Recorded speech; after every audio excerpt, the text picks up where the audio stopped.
Ladies and gentlemen, let's begin the rundown. I am YamatoCannon, your host of the YamatoCannon rundown, which makes sense. You know, the only way I get to host something is if I create it myself. Unemployed and proud. The host with the most testicles. Ladies and gentlemen,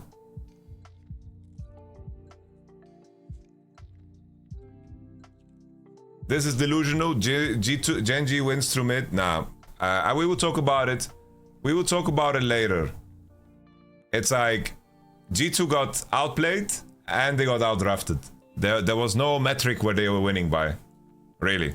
There was no metric that G2 was winning by. We will talk about that after. I will insult you later. You are not worthy of my time. And there you go. That's my insult. Azir ban. I like the Azir ban to pressure LNG. It's not something that JGG wants to play. Knight doesn't like to play Azir, and it's something that Scout does super well on. So they're removing something from the pool that applies to both. LNG removed Kalista after the dominant performance and a lot of solo queue. I think that this is a juicer, you know? Xayah ban, naturally, LNG is aware of how OP Xayah is, and they are willing to play Tristana into Kai'Sa, which I think is fair play. Xayah is inherently OP, I think. Really, really OP. So the trade that LNG set up in this case was that they are removing Rakan, giving Alistar more value, picking Kai'Sa Alistar for the trade of Orianna, right? This was the trade that LNG set up. In hindsight, later, they did switch it up. They opened 80 carries, on this one. And they switched it up, right? Kalista, Xayah, Orianna. This was a natural adaptation. Here you can see once again the case where the Orianna is banned and then the enemy team gets Xayah for free. I think in a world where Jace and Maoka get locked in, the odds of the enemy team playing Poppy is so unlikely, so Jarvan and Rakan very good into poke compositions. I think Xayah, Rakan, Jarvan are way too strong in the current state of the game to break the Jace, but more on that when we talk about game 2. So in this particular game, Orianna gets first pick, Kai'Sa Alistar. That was the trade that they set up. We all agree now at this point that Xayah is inherently OP, but this is the trade that they set up and it makes sense, right? Xayah, Kalista out, Gala gets Kai'Sa, and then Alistar is picked without Rakan. Here they pick Vi and Zeri. You know, cool. I think maybe they invited a Jarvan case here for the enemy, but they didn't want to play it. But Zeri is really, really good into Jarvan, and I think that Vi is perfectly fine into Jarvan. They decide to pick Akali. I think Akali is very hard to execute. I think it's important that people don't get too excited about Akali, because Chovy is an inherent outlier as a player, and he played against two mid laners that I would consider weaker than him, right? Akali, he played Akali into Faker, and also he picked Akali into, of course, what's his name? Caps, right? So Ornn gets banned, Renekton gets banned, they pick Lee Sin on 4. So Lee Sin and Akali actually have ways of pressuring Orianna. I think that Scout did very well in lane, right? K'Sante gets locked in, the go-to blind, especially with Jax, Gwen, Renekton out, and then Lulu gets picked. Here you can consider, should they have picked K'Sante here because of the bans? Rumble is out of the picture, Jax, Gwen, Renekton, all good answers into K'Sante, but they wanted to commit all the way into this all-in style type of game. Lulu gets locked in, Lulu Zeri, fine into Kai'Sa Alistar, and also really good into Akali. I would say that the red side draft is quite hard to execute. They need to break through the likes of K'Sante. Orianna can itemize very defensively, and then Lulu can also, of course, help to peel. But there were some really, really big, crucial moments in this game that I want to highlight. This game, honestly, this series, it was so fucking joyful to watch. This was a beautiful series. Really, really well played from both sides, I would argue. Scout coming out of lane phase in good conditions, that's super, super good. The buff really, really helping Akali with the energy on Q. And we continue. You see the dance around the Drake that both were contesting, but the key thing here is that Vi eventually needs to cross into topside to clear her camps, and Lee Sin actually, Lee Sin actually has to clear bottom side, right? Lee Sin has to clear bottom side, so he's on the side of the Mountain Drake, which allows him to stick around longer. He pushes him out to make sure that JDG can push in, but LNG are aware of the fact that Kanavi needs to cross into topside to continue clearing his camps, right? We continue. The next crucial point in time, of course, is going to be the Herald. So Lee Sin loses some valuable tempo here, punching a Mountain Drake. It's tankier than the other Drakes, of course. Chemtech, of course, is tanky after 50% HP down, but the Mountain is a slow one to kill, that's for sure. He now didn't clear his bottom side and is crossing into top side. This is what he traded his tempo for, and Vi is now level 6. Tarzan is going to clear his Raptors and then his Red, and is going to reach level 6. And a skirmish is going to break out. This is where Kanavi has the position first on the river due to Lee Sin doing Drake and reaching 6 later, so they are already punching this objective. Kesanta also with the Ignite has prior against Camille in my mind, I would say, and usually Camille is something that wins later. Now both supports are looking for level 6 on the mid-wave. You see that Lulu and Kai Alistar is right there, and they are getting level 6. And this is a fight situation that LNG really want to find themselves in. They have the champions Alistar, Akali, Lee Sin, and Camille. It's way easier for them to actually one-shot a target. In terms of how this was played, I think that if Tarzan played this situation better and they one-shot Vi together here, I think it would have been actually amazing. Amazing. If there's a situation here where Tarzan looks to maybe to execute the Herald with the Smite, that's also a possibility. But I think here, if they one-shot Kanavi, I think it's entirely possible. I think that also a big mistake here is that Brother Zika actually looked to W angle against the Vi. And I think this was a mistake too.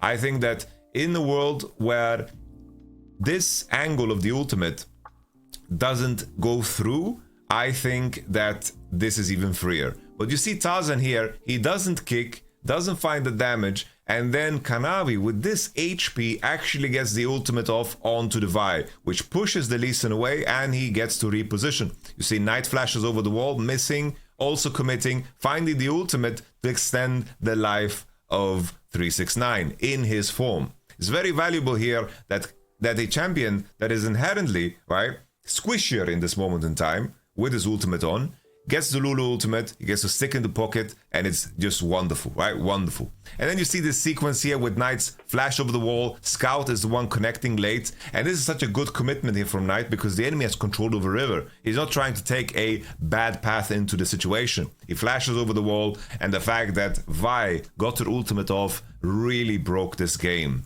And then you see Kanavi with his HP who managed to survive. He comes in, channels another Q that of course is a difference maker here for Knight as he's getting bonked, blocks the E. And then Scout here is waiting for Q energy to E and to one-shot Kanavi because if he E's now, he's just going to be in melee range and he's going to get auto-attacked. So he's waiting for the energy, but damn, the polymorph lands and then the CC goes too. And then the cherry on top of this shit cake that LNG just baked for themselves. He's trying to get the eye, but it's too late. It despawns right at the moment in time. Look at that, man. Look at this. Frame for frame. Frame for frame. Look at this. Oh! I kind of went too far away, but I'm going to spam press the button. No!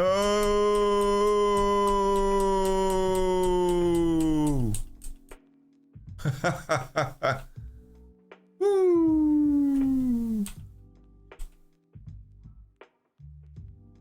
And it all came down to this crucial detail. Tarzan, Tarzan didn't get the kickoff, But the beauty of this situation, the little extra that really got the LNG souls ticking is, in this moment, Gala managed to solo kill the Zeri. 2 summoners blown, solo kill flat out. Beautiful. Gets a strong base here. Really, really nice. This was the extension here. It started with Ruler just taking one fat Q and an auto. And then off of that, he's waiting for Q cooldown here. He waits for Q cooldown. And then he goes again.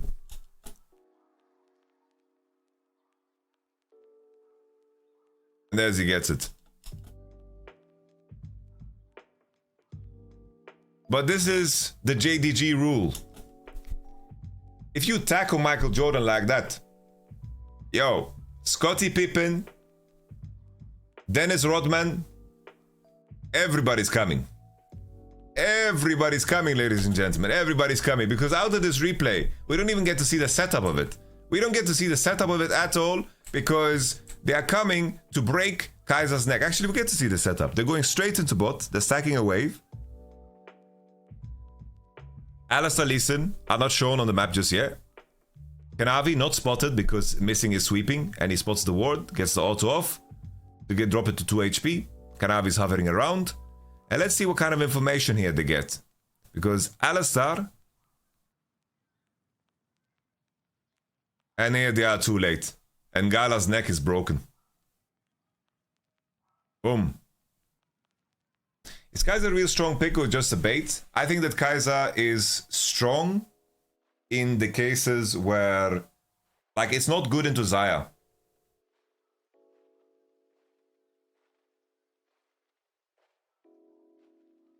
No, Kanavi didn't walk from there. He walked from Golem straight into bot. So now all of a sudden, Ruler, really strong in the game, and that's good.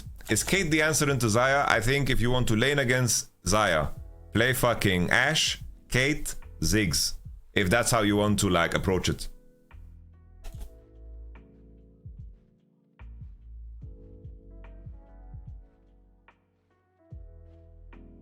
Hey, YamatoCannon, when you add G2 Genji game, don't forget to say sorry to guy in chat who said G2 had to try snowball from mid. Why would I apologize? That guy was completely stupid, and he doesn't understand how the game works. Well, I think it's just a guy on alt, right? Because you're writing the exact same way. I think that's just a ban for you, mate. See you.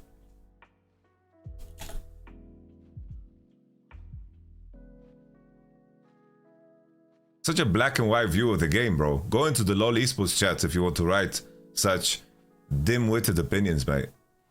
And it's like, it's fine to have an opinion that is not, like, good, but at least concede when you're told the truth about the game, you know?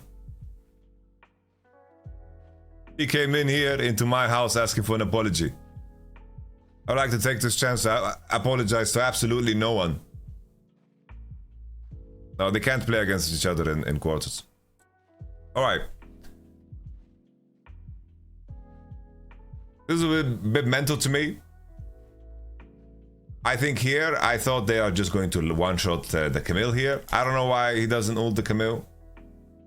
I think that he could have just ulted Camille here, because it gets weird. He ults the Kali and they don't get the one-shot off. And this gets a little bit wonkier than usual. And I feel like Knight had the space to walk forward because he has crown, but small detail.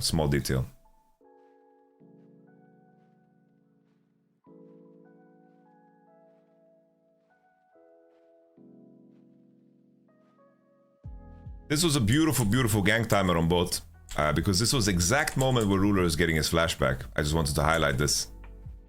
They break the vision into bottom side, they commit, and Ruler has no flash, is just coming off cooldown. Really good gank timer. But this was also when Vi was opening up on the map. They just felt safe because they had vision on Tribush. But really good. This was really clinical precision. I like that a lot.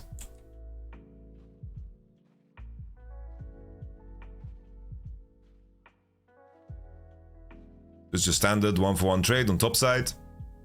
Both junglers playing with their mid laners. Super good. We continue forward.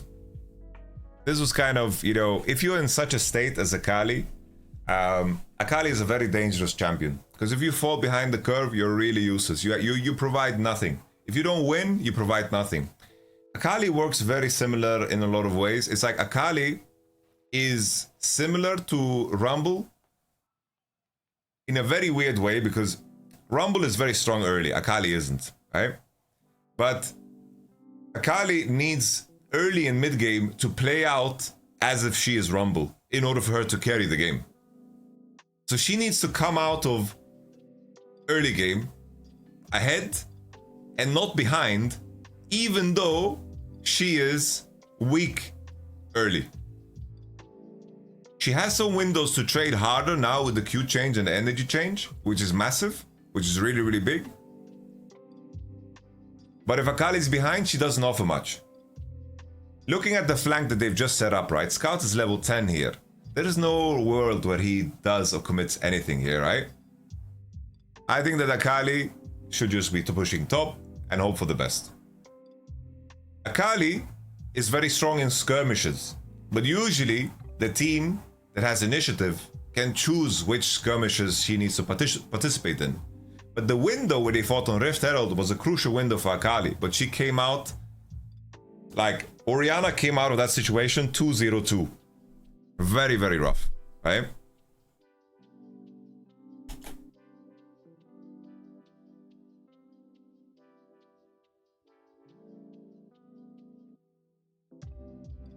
And then Vi is very hard to maneuver yourself around against with Akali too.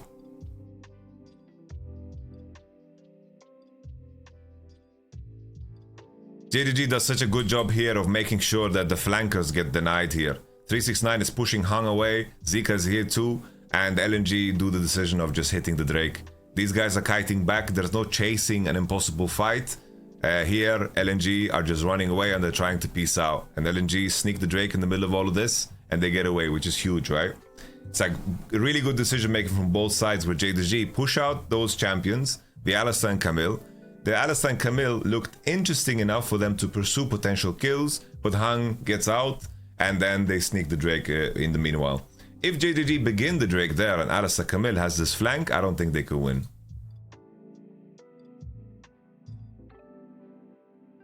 We continue. This game, of course, is already very, very favored with the blue side. And this was a bit psycho for me, I think, with JDG. Like, full confidence type shit, man. Really, really confidence type shit.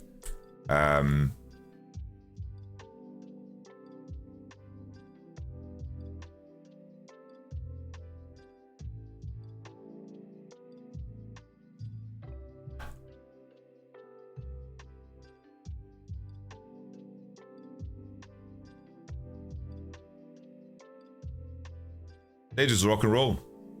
They just straight up rock and roll. Like, if I try to look at the metrics that support this idea here, right? It's like, they are stronger in a fight, and they are objectively better off at this point in the game, but they are tanking Nashor and they are revealing their full position, right? So that to me is a bit crazy, right? But let's just see how this plays out.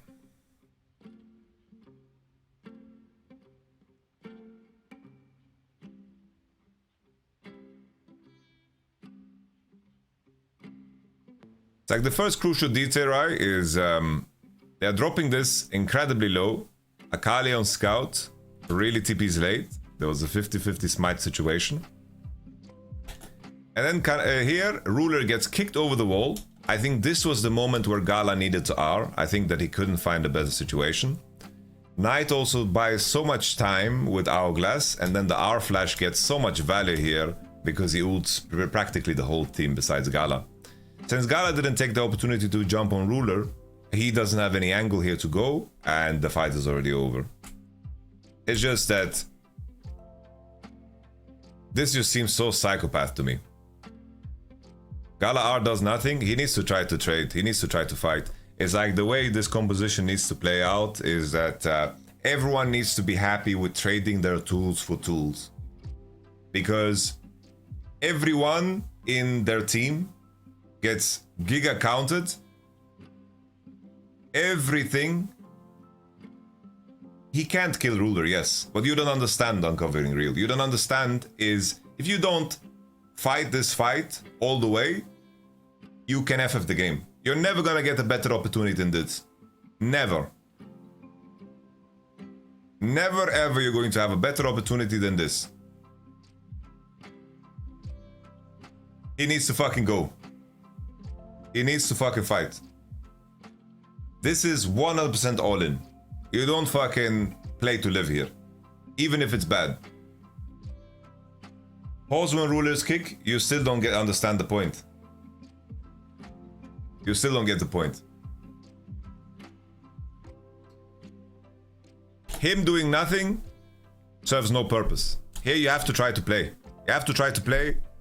Like Zika, Scout, they need to play on their flash. If they flash the Orianna ult right and they pay attention to this detail, then what Gala has done in this situation matters a lot, you know?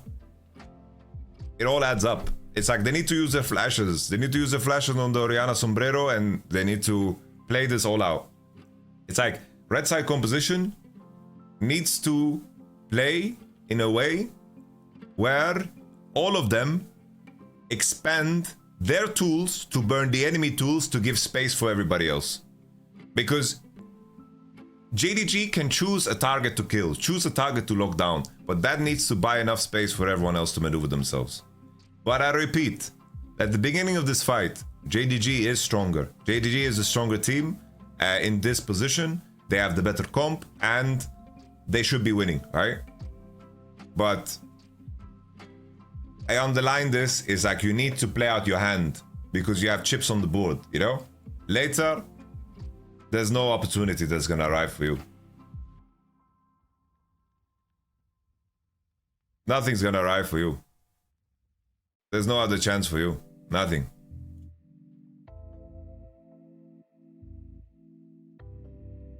But of course, once again, the dive on bot, the Rift Herald fight, these situations were too crucial. I get your point. I think Kaiser just knows she can't do anything there. Well, I don't think you... It's whatever. I don't want to waste my time on this anymore. Alright, game 2. Game number 2. Here I thought that JDG, you know...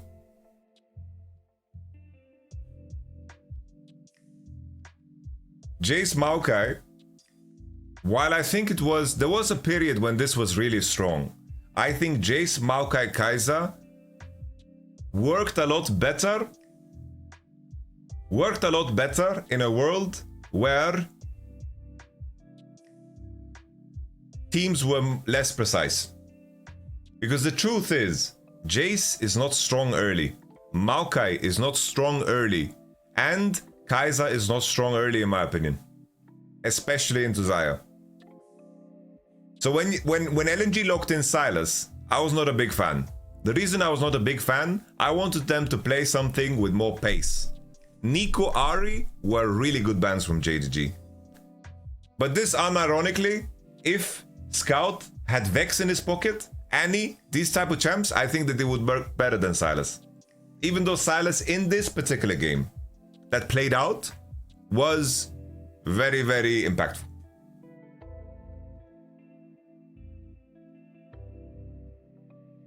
Xayah, Jace, Maokai, Javan, Rakan, Kaiser, I think that LNG is super far ahead. I think these are just way more premium champs, and especially if you can't go Alistar on support.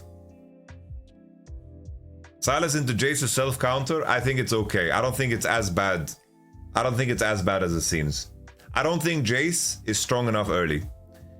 As you can see here, right? I think that even though LNG won, right? God bless them. Here is a good example, this draft. Kalista, Javan, Renata, Glask, they are full in, all in early, right? They slam Vex, Renekton. This is very, very on pace and on par with the speed of the game that is gonna occur, right? That's what I like here.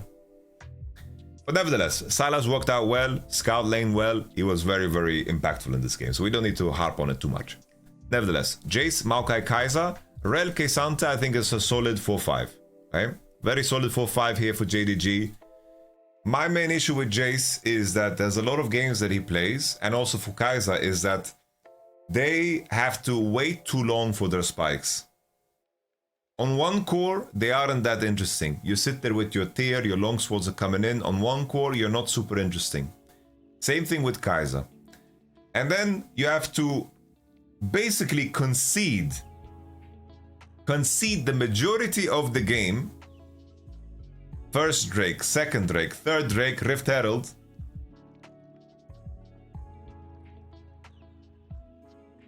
I think it's not good. Yeah? Not good.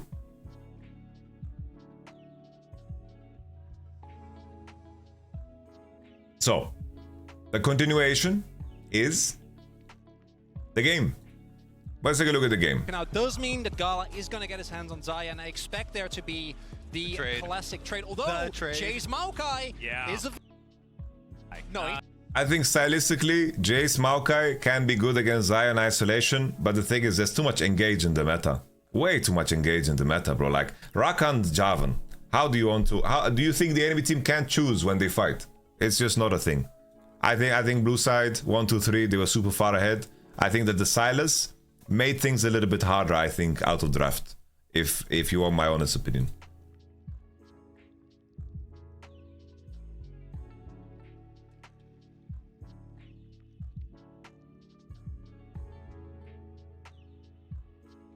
Alright, we continue. It was like first Drake was secured by Tarzan and LNG. They also have it up for the Herald. In this game, Zika played really fucking well top. Like, he pulled Maokai attention, and he did such a fucking good job. Like, Zika played really insane. Really good.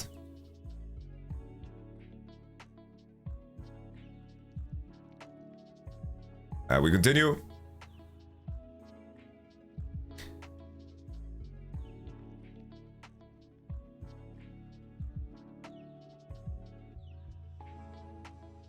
As mentioned, you know, it's like red side composition needs to sack the majority of the game. They just need to sack the majority of the game. That's why we're kind of fast forwarding. Energy are just playing with precision. They're taking control of a river. They're very strong at this point in time. And Zika has TP advantage in this spot, you know. Here, 369. I like this attempt from 369. Because 369 here, he's thinking, if I can chunk, it's very close that the minion doesn't get into the turret. If I can chunk Renekton here and delay his base, maybe my team can do something at the dragon. But right now, Renekton having Prio and TP makes this dragon just unapproachable. Unapproachable.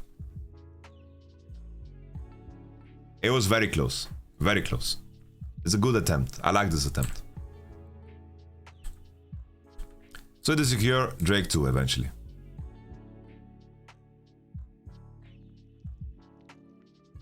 We continue. Scout collecting some first strike money. And 369 here has Thornmail. So he's very committed to the lane against Renekton. While Thornmail can be decent in the lane against Renekton, it does delay your items by quite a bit, you know? Zyra can replace both Maokai and Jace. She gives both the vision and the poke. Alright. Yeah. Okay.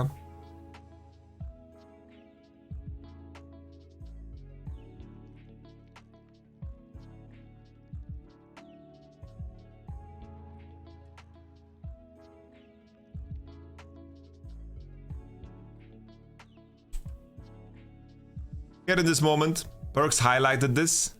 Ruler choosing to base here on the Rift Herald that they've set up is a crucial mistake. Because Ruler here showing on the mid wave makes it very easy for the enemy to just face check all of this. Because now Ruler's in isolation. If they positioned here and did Herald, and they pulled it into Pixel, and they are putting saplings on every bush, it would have been really good. Instead we have the situation where Ruler's in isolation, he base for Berserker Greaves, and Silas is pushing bot same time, and LNG can face check into the enemy and play off with the TP. Right? Here I thought maybe Ruler's gonna play on ult, maybe he's gonna sack that wave that is coming to make sure. Like, let's say he sacked this mid wave, and he was right here right now. I would like that. Then he would have Berserker Greaves for the fight, for the cost of 6 minions mid. Right? I think if Ruler abandons this wave and he walks here and JDG positions away from the crab on the pixel and they put saplings here, it would have been a lot better. And then I think that there's room to explore here, right? But then again, it's quite a big commitment to secure Herald because Renekton can't get Dove and Silas is pushing for free. But instead we have Kaiser in isolation and JDG get pushed out. They lose the Herald. And I believe that Kanavi also dies.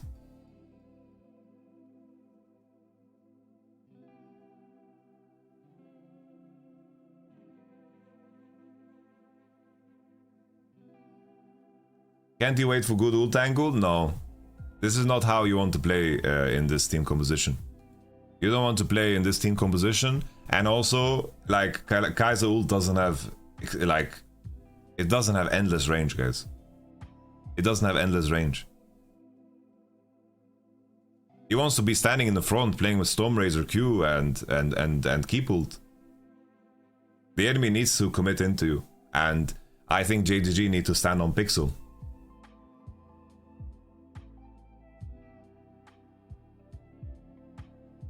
Missing also hovering into bottom side after the play. Jace TP'd as well to push. Yeah, level 1 Kaiser ult has really short range. I think Radon Rabbit and Norbilius they're both wrong in this one. Alright.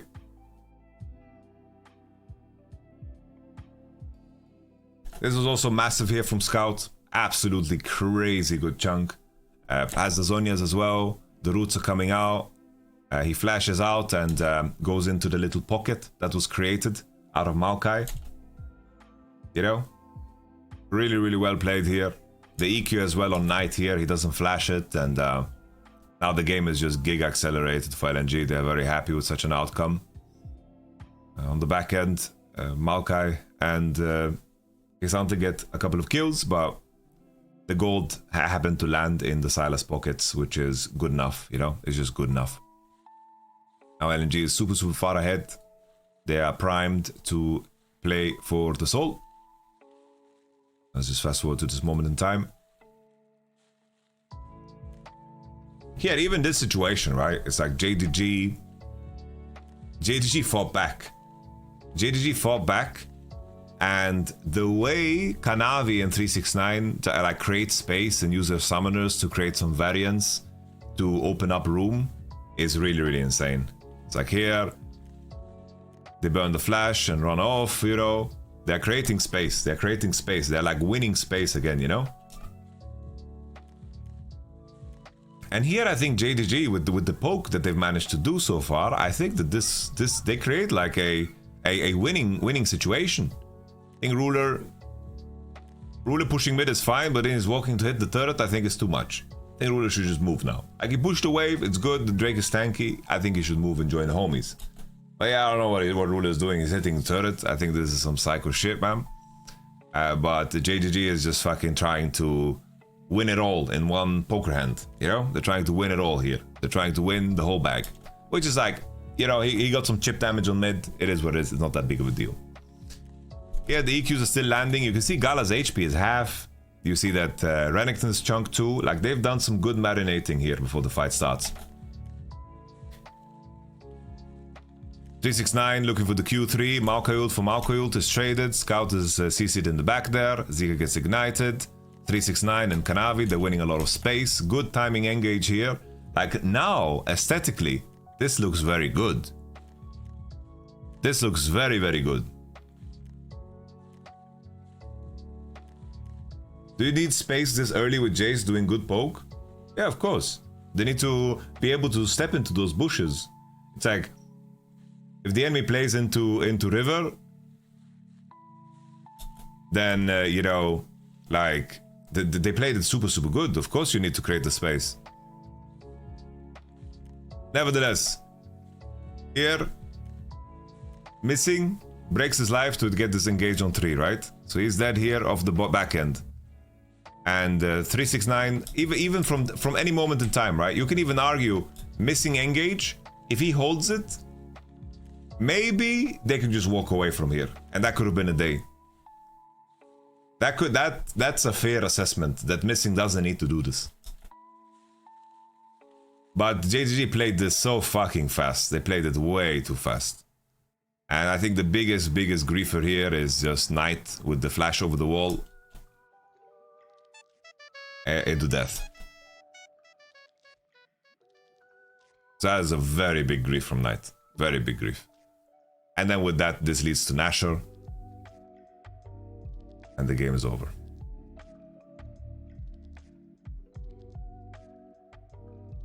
Thank you, Think It's Taylor, for the Prime. I appreciate that. Yeah, I think they need to play this a lot slower. They could have chosen to go into mid as well. They could have played time here. But I really like how JDG actually took the space, and you just made the enemy pay HP for pushing forward and chipped away at the enemy position. This was really like a fucking, you know, slow, methodical breakdown, you know? Very, very nice.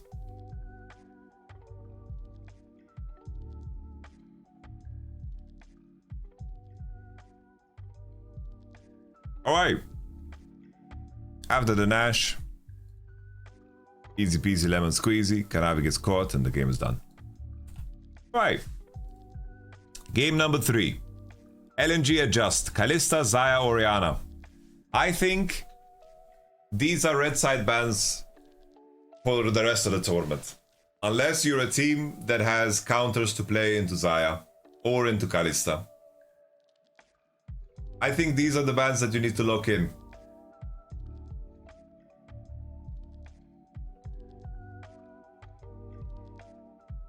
I don't get still here, you know. G2 has the edge of playing Draven. They just have the edge of playing Draven. But they don't pick Xayah.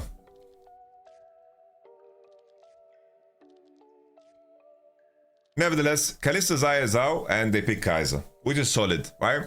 It's like in a lot of these cases when people talk about Kai'Sa and how weak she is, she's playing against Xayah. That's her biggest issue. Like Xayah currently at 13-19.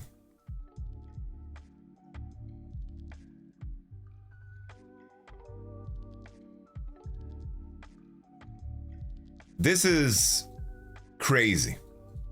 This is absolutely crazy. And it's not only a question of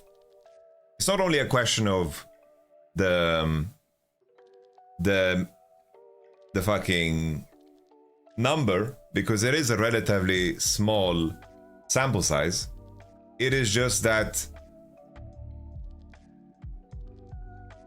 every game we are watching is a massive victory.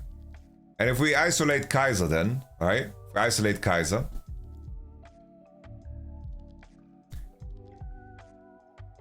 if we remove her games against Xayah, Kai'Sa is doing quite well.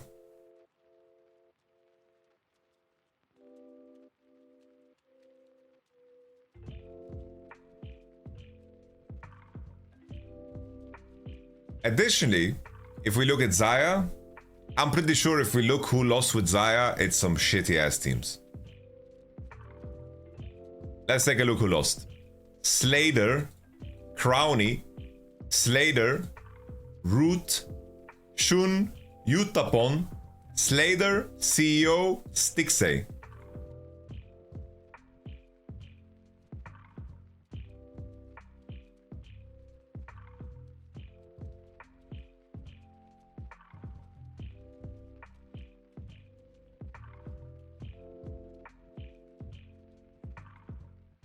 Hans said he was not confident with Xayah. Well,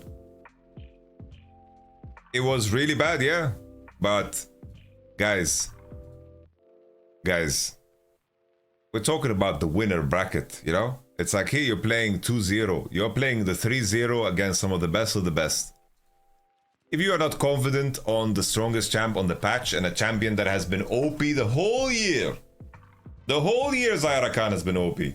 And now it's peaking in OPness. I just said penis. And you still don't play it?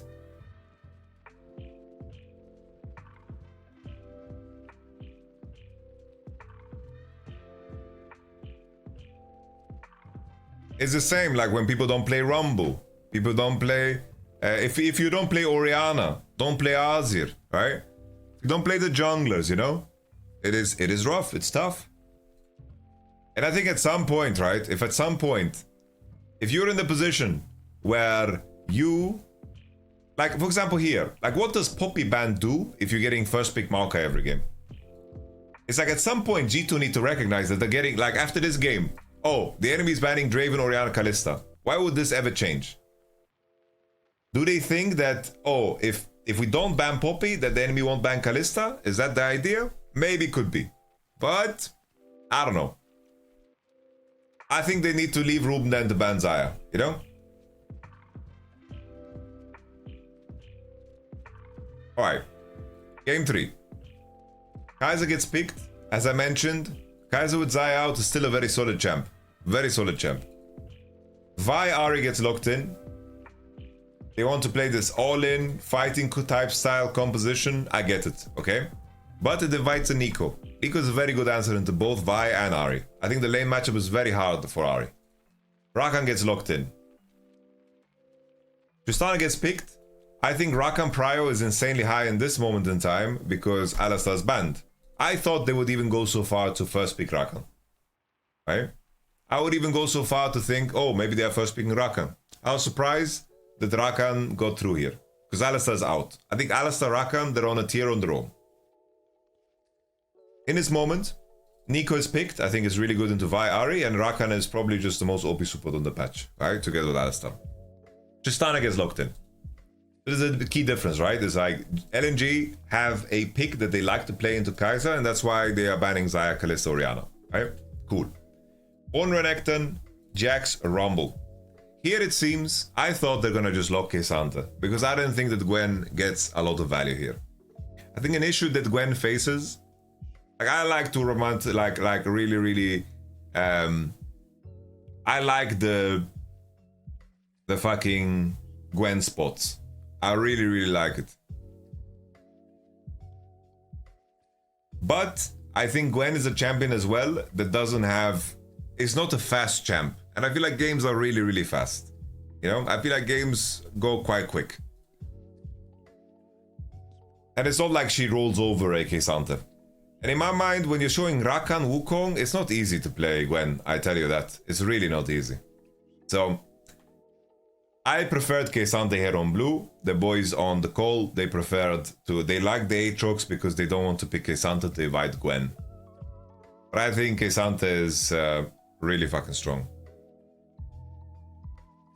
They banned Jax, they banned Rumble. They switched up the 1, 2, 3 bans JDG here to open Rumble, which is something that they did before. And they banned Alistar. And this was the change up, right? Thing is, Jinx with Enchanter is very weak. Keep in mind, this is not the Jinx buff patch, you know? I think Jax is a very strong counter pick, and if he has good starts in the game, he becomes accelerated. He 1v9s games, yes. But in a lot of games also, he needs to get like 2-3 items before he becomes strong.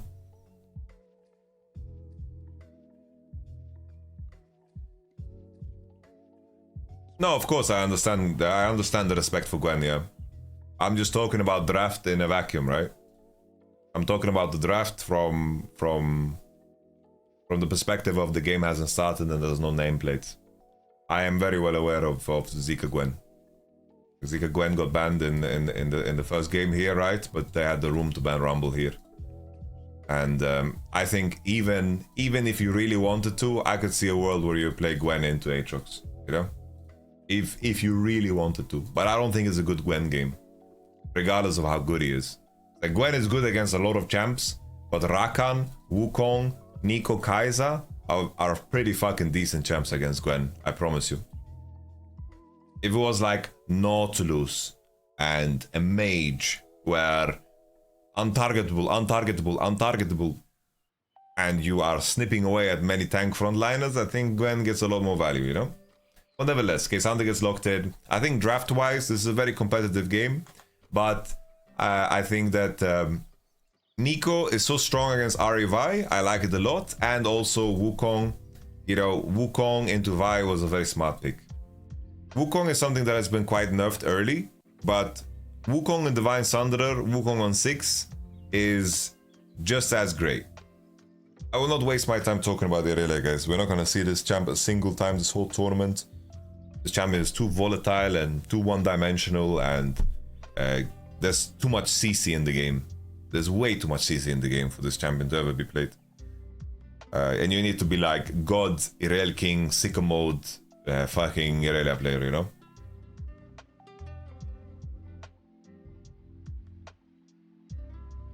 Wukong Aatrox. You can pick Poppy into Aatrox. That's a fair assessment. Picking Poppy here could have been an angle, for sure. But you need, it's like, Poppy is something I've been harping about for a long time. And you need to have the right top laner to play Poppy, honestly. You could also play Fiora here for sure, yeah. Fiora could have been something here. I think Fiora can find value in such a game. But it also requires a very special player. And that's it. Alright, let's look at the game. JDG vs LNG. Yeah. Here I think that once again, I think JDG bot lane kind of griefed this one. Because early looked good.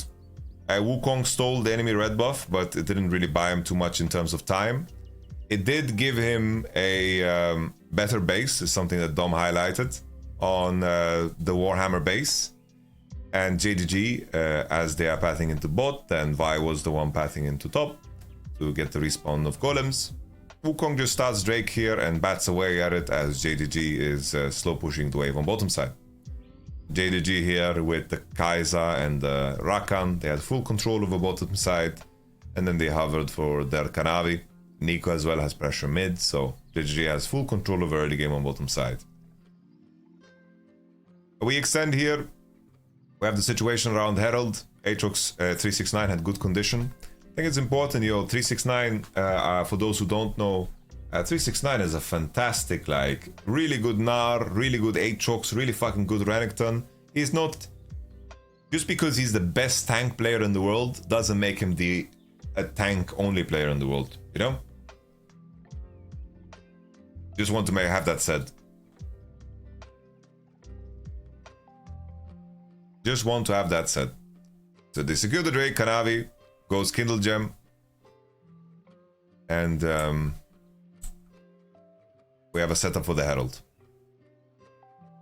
Wukong takes 6 after 2 melee minions.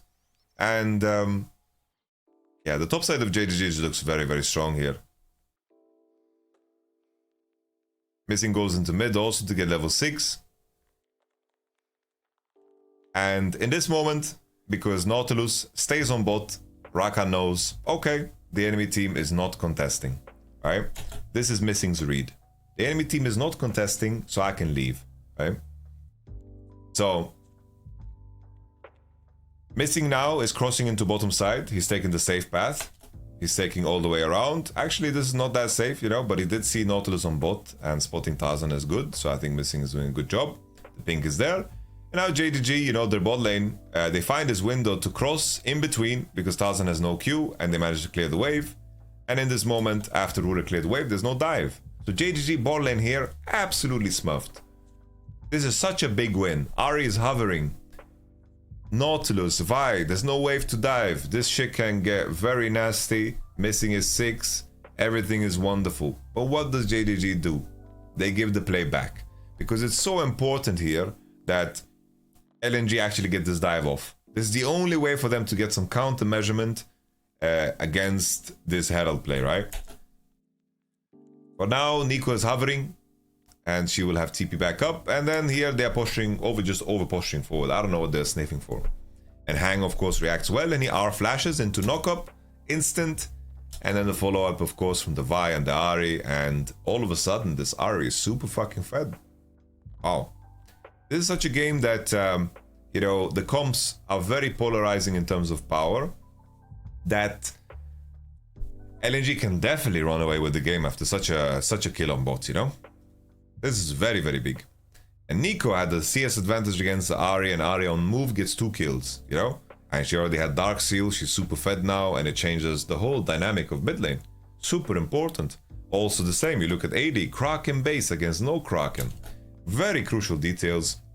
And this, of course, extends into, for example, the Drake, right? JDG tried to soft contest, and this Wukong that did such a good job has Divine Sunderer.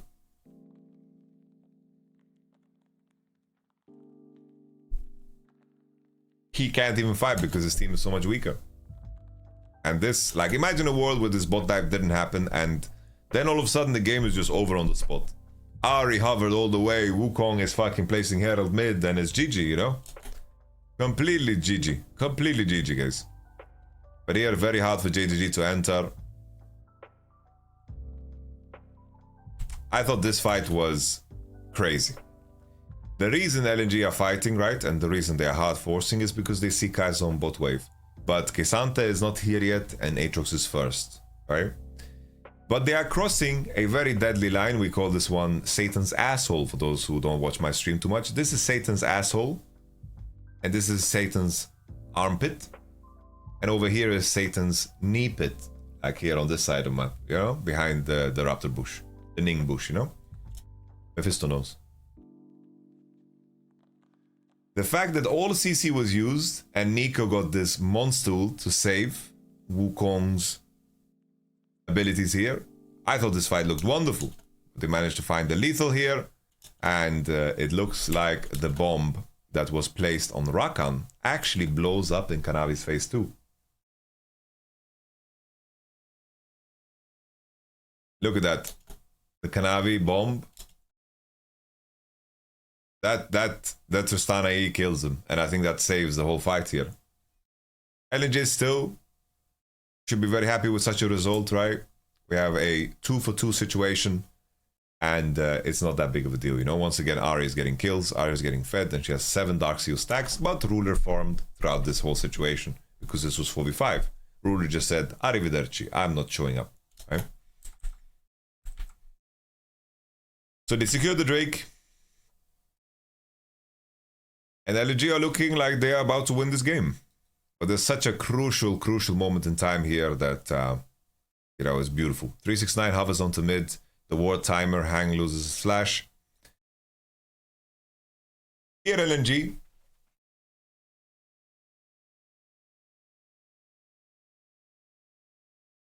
They can TP with Ahri, she's already on bot wave. You're gonna be playing for this Rift Herald. Vi just starts beating at it. Gala has prio mid, and Ahri is very strong on the bottom side. And Aatrox has a hard time contesting against, of course, K'Sante during the time that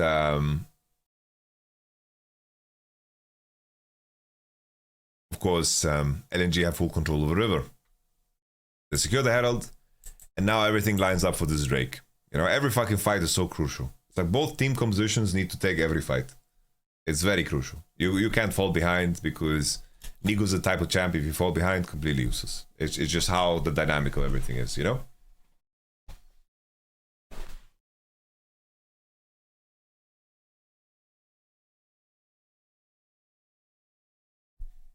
We continue. So LNG, even though Drake is spawning, are threatening with their Rift Herald to take enemy tier 2. So their play here is that they want to threaten and force JDG to defend, and then if they defend, cross into mid, place Herald and do Drake. Very, very good play. But look at this crucial mistake here that LNG do, and how much of an impact it does. And it has. Okay? Look at this. So, Nico pushed bot all the way. She based first before Ahri and rushed into bot. She sacked away for this, right? She had better tempo. Here, the moment JGG defended the top situation, Aatrox hard pushes top wave. He sees LNG's support jungle cross his pink on mid. In this moment, LNG should take mid prio and go for Drake, and then make a decision, right? But LNG here, instead, they stay for this crab. They stay in this area, and they let Aatrox push for free. So there was no price that Aatrox paid to push this wave, because they didn't use the prio they had on this mid wave and from before in order to cross into Drake. And now the whole situation changes because it's so much later. It's one wave later they're doing this play. One whole wave later. Wukong now coming up on the flank, and this crucial ward that missing place from before, you see that in river, is going to be the difference maker. This ward doesn't get swept, doesn't get played on, and Aatrox now, who is trying to save up money to get the Sterax, is now going to be able to base and buy it. And just because LNG started Drake one wave later, Aatrox can now TP into this situation. And look how important this Sterak item is in this moment. The HP, the shield, and then you see the fat Rakan W on 3 people, beautiful there to buy time. The Gore Drinker through the Ignite. The Gore Drinker through the Ignite heals him for 890. And missing comes in, Knight on the follow-up, boom, and then 369 survives, he tries to flash, and all of a sudden the whole fucking dynamic of the game changed. This was through Ignite, and the tenacity mercs, the tenacity from Sterak really paid off big here, and such a crucial detail to change everything. And then in terms of how everyone plays that mechanically, right? It's just Missing plays this beautifully. Missing, absolute goat. You have the W gone.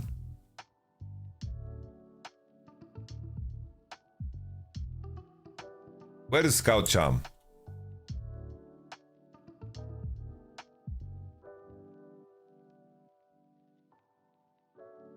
Where's Scout Charm? I don't see it.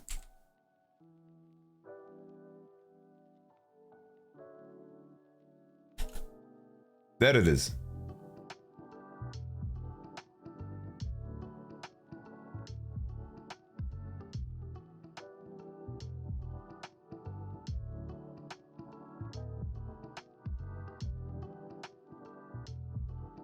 What was the best play to do at that point once you're one wave too late? The thing is, you should make the same play, but the same play is just worse. Right? Them posturing towards Drake here still makes sense because they have no TPs and Zika TP'd bot, right?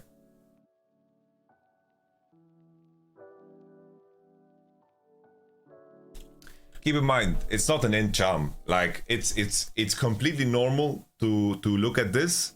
LNG didn't think in a million years that there's a ward behind them.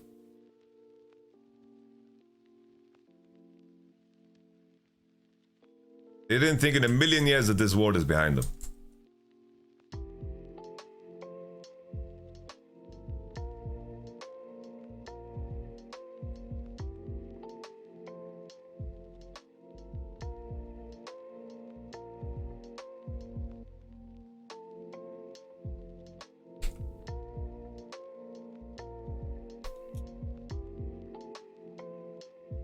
It's just that Rakan's timing is insane. Rakan's timing is really insane.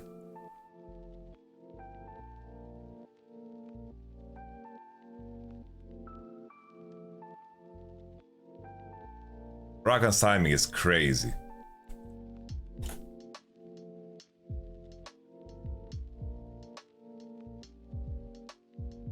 Thing is, Rakan doesn't have a free entrance. It's like if you don't, it's like you want Nautilus to keep hook. Like Rakan also has flash. He can always do this. If I can't get in range, if Kaiser's charmed, if Kaiser gets chunked to 50% HP, then it is what it is. I will not get stuck on this because I think the suggestions that are in chat are like no player will spot these things.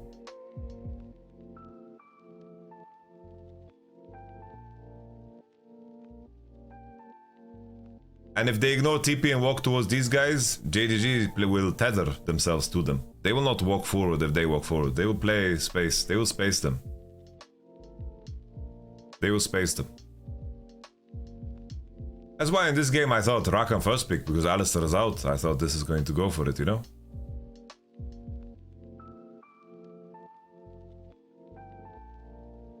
They have an Ahri and a Vi, and look at the distance that Ruler is playing from.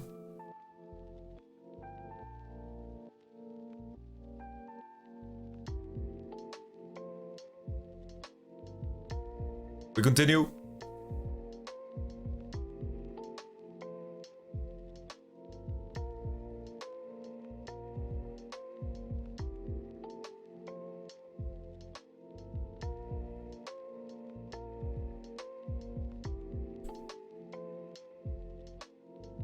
The thing is, Delight, Missing, and Mickey were incredible Rakans.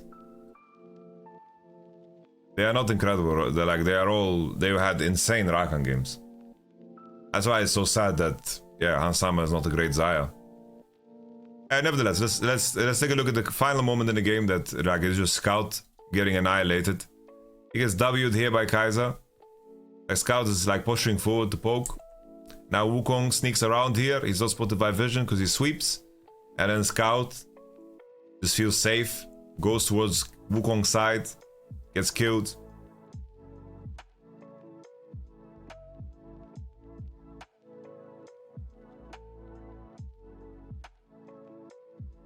And that's the series.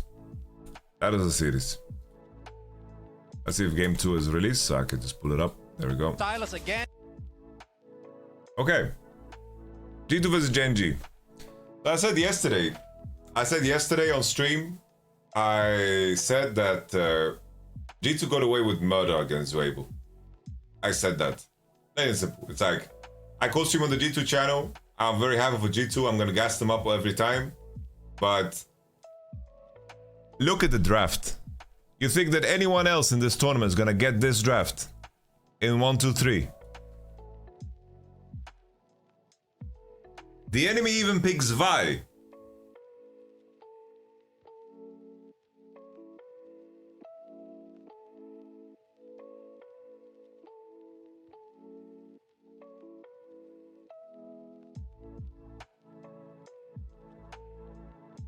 Light not picking Xayah here is completely fucking troll. It's so troll.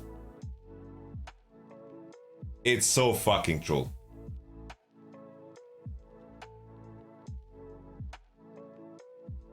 It is really troll. This is the wrong light. There we go.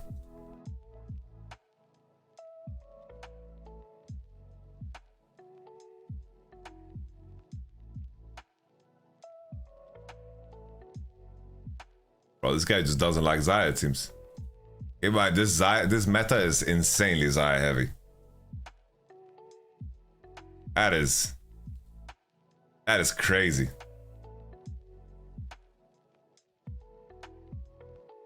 Like this 1, 2, 3 is Giga Exodia. Giga Exodia. I think everyone can see it. Plain as daylight. G2 was also 10k gold behind in this game. They got away with murder. If there's a best of 3 between G2 and Weibo, I think Weibo win.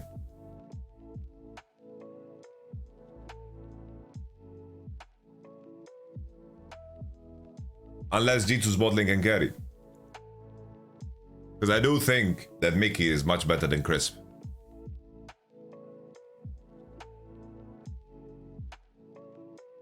Alright.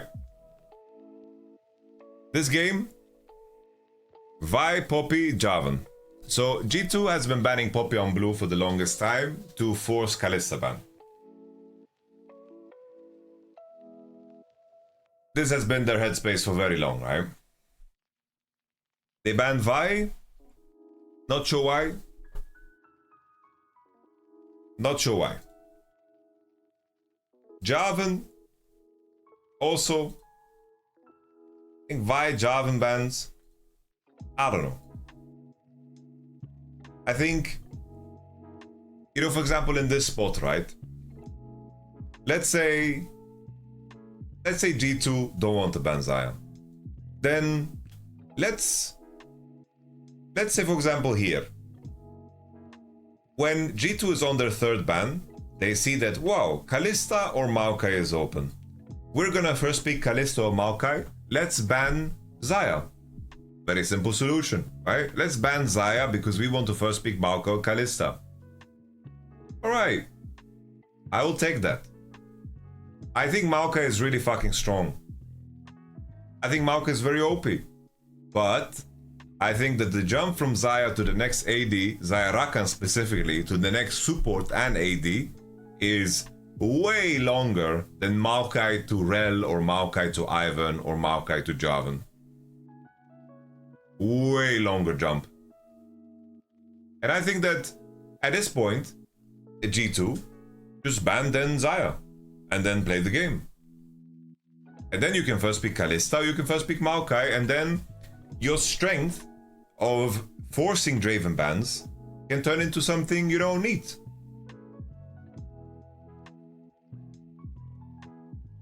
They first pick Maokai, enemy gets Zaya Rakan. They go Ezreal, Lissandra. I think at this point, I think it's fair to say that Talia and Ezreal, these champions, just don't do enough.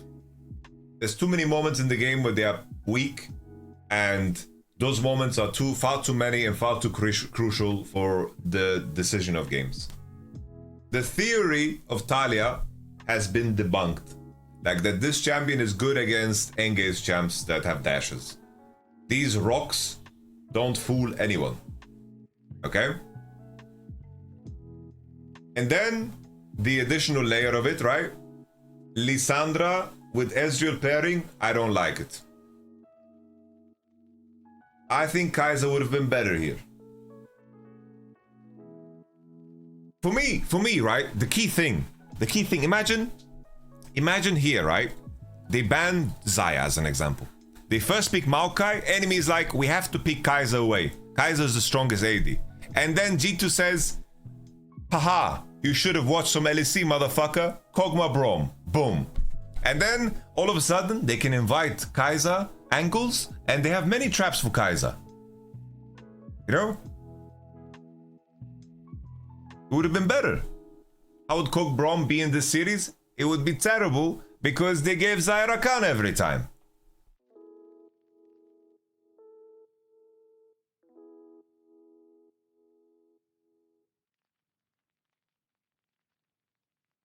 Sylas gets locked in. Sylas, once again I repeat, Tenacity rune has been nerfed. And if you play against an AD champ, you can't play by mercs, right? Chovy, don't get blinded by how fucking good Chovy is when it comes to his champion choices. Because his Akali and his Sylas is not the same. It just isn't the same.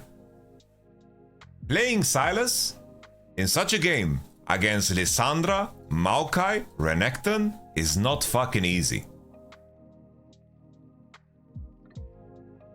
It's really not easy.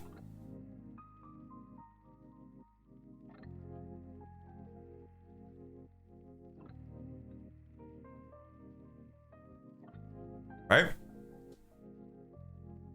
But in this game, Sylas ults are really insane. They are really insane, but it's not an easy Sylas game. The ults are good, but the champions are good against Sylas. But Chovy is that guy.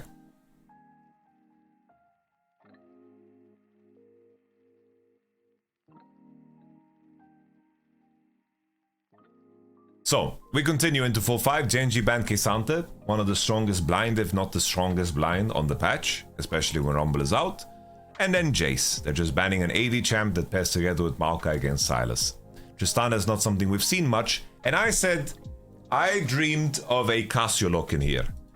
The reason I dreamed of the Cassio lock-in here is because while I do agree that the Merc's value is gonna be insane, at least the Jax value won't be insane. Because I was scared shitless about a Jax on 5. I was scared shitless about a Jax on 5. Like, you're playing this Tristana, Renekton, Ezreal against the Jax? I think that's fucking hard. Maybe you should have taken Jax on 4. Jax blind pick is not super easy. There's like counters that are miserable to play against as Jax. Cassio ult is whatever on Sylas, and I assure you, if you have Lissandra Maokai on your team and Sylas is taking Cassio ult, you're very happy. Jax on 5. Yeah, the Sejuani ban is kind of troll. Agreed. I think the Sejuani ban, it's like, I get it. I get it, because honestly, Sejuani ban is fine. Let's be honest. If they ban Jax Rumble, Genji, pick Renekton on 4 and Jax on 5, I think that's GG. Renekton Jax is a perfectly fine matchup in isolation, but this is a game where Jax gets good value. But nevertheless, it's not that deep. It depends, like if Jax doesn't get active in this game because he needs 2 items to become very active, then that's fine too. The 4-5 bans, I can't fault them for the 4-5 bans, really. It's not a problem, the 4-5 bans. If they ban Jax instead of Sejuani, enemy picks Renekton on 4 and then Sejuani on 5, it is GG. But let's talk about gameplay. Because every fucking chatter in my stream, when I was co-streaming on the G2 stream, every chatter is talking about draft. As if G2 didn't get completely sister-fisted. In many ways. In many ways. There was moments in both of these games that were completely decided before any draft question even comes into play. Let's take a look at the details, ladies and gentlemen. Let's take a look at the details.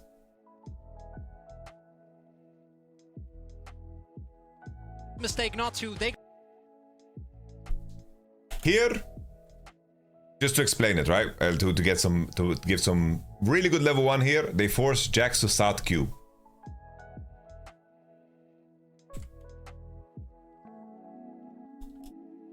BB here, I don't know why he doesn't W. He skilled W and doesn't do it. He's like playing around Jaxi or something. But Doran just loops over him, which is already a big win. Really, really big win.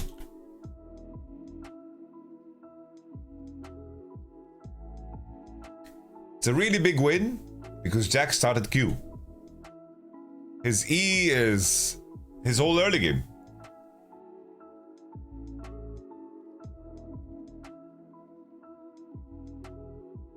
Here, if you are Renekton, right, you just W. You don't auto W, because then the enemy can play around with E. Nevertheless, Doran starts with Q. Already, what a big win for G2. Fantastic level 1 strat. They give away enemy level 1 information in their own jungle, but what a big win here. Fucking Jax started with Q. You know how big this is for Renekton? Wow. Really, really big. So here Renekton should have the easiest time to lane. Here, I don't know what happened.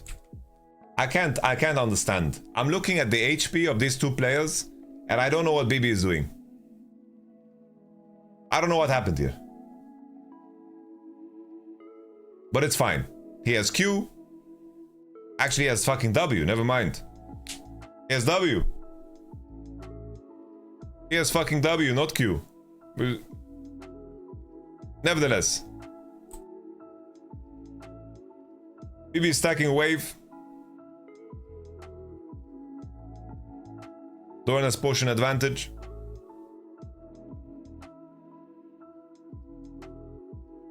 It's very hard to stack to dive the Jax because he will reach level 2 guaranteed, and also Lee Sin is pathing into top. This is a fat W. I think Doran shouldn't be allowed to eat this one, but it's okay. And then BB here makes a choice. He wants to base. I was thinking if he should proxy the next wave, but I just don't think he can. I said that on the co-stream. I don't think he can proxy the wave. I think it's bad. He can choose to base.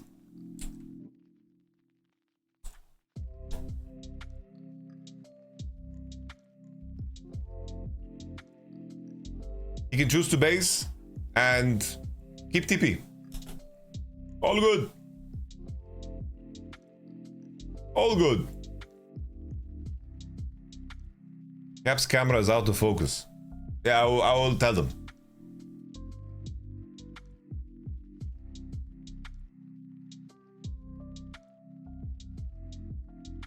But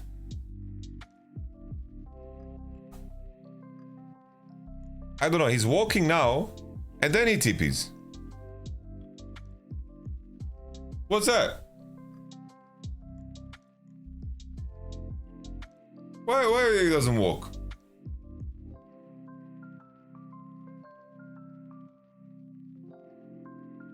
Huge trade for Chovy. Damn. What a trade. Really insane angle here because he kills the minion with the AoE of his passive attack. It's like Lee will help the Jax crash. And now BB is fighting to the death. It's like Maokai is on bot side and Peanut is top side. He could have just walked here.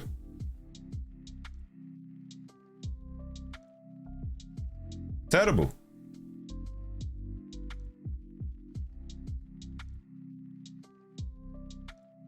And Doran has a biscuit. And BB just lost all of his HP. He lost all of his HP and TP'd back. This is giga losing.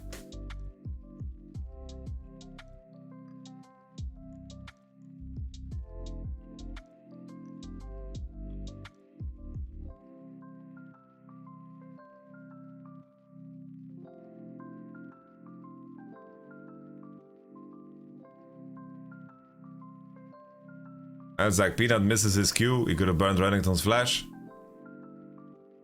They get to crash the wave, and Jax has the way better base.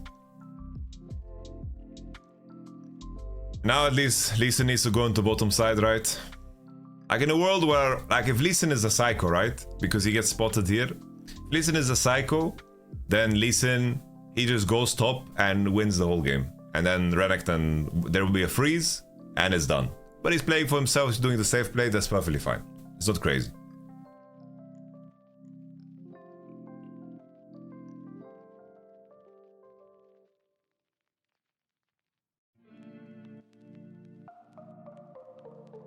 There's a really, really good base for Sylas on mid too. Like Sylas is keeping even with Tristana, which is a really, really big win for Sylas. Sylas being even like this and having better buy, it's a big win for Sylas, I think. Maokai bails Renekton out, he gets to crash the wave top, which of course saves him from this shitty situation. Lee Sin path into bot. And Lee Sin is just farming for 6. Ezreal and Lissandra are doing well in terms of managing the bot, and they have the CS advantage, secures the first Drake. Especially because Lee Sin, of course, has to path into top. Why is it a big win? Tristana also scales. The matchup becomes better for Sylas with time. Sylas is playing the melee champ into range.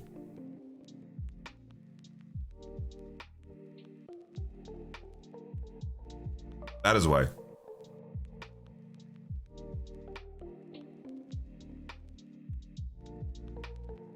It's the same with Akali. Akali and Sylas, they should bleed CS early, and that's it, you know. Very good conditions for Jax, very good conditions for Sylas. Lee Sin is already 6, he took Maokai blue. Maokai is not reaching 6 now, he's going to check on his own camps, and Maokai didn't clear bottom camps. Like, Maokai didn't clear enemy blue, didn't clear enemy Gromp, because at the same time, you know, it's like, it's tough. Yeah, Doran misses R. Here he just R'd the floor. Peanut didn't hover around mid, no, it's just Chovy things. Chovy won the whole lane with the trade that we saw. Is it better to pick Renek or Jax when both open? Depends on what other champs are open, but Renekton is a more durable blind than Jax is. While Jax is an answer into Renekton that Renekton can win. I think that with Jax starting Q, I think that Renekton had the easiest matchup to play of his life, and it just didn't happen. I think that BB really fucked up, and now Jax should incrementally start winning. Here, crucial mistake, I think, from Gen.G. It's like...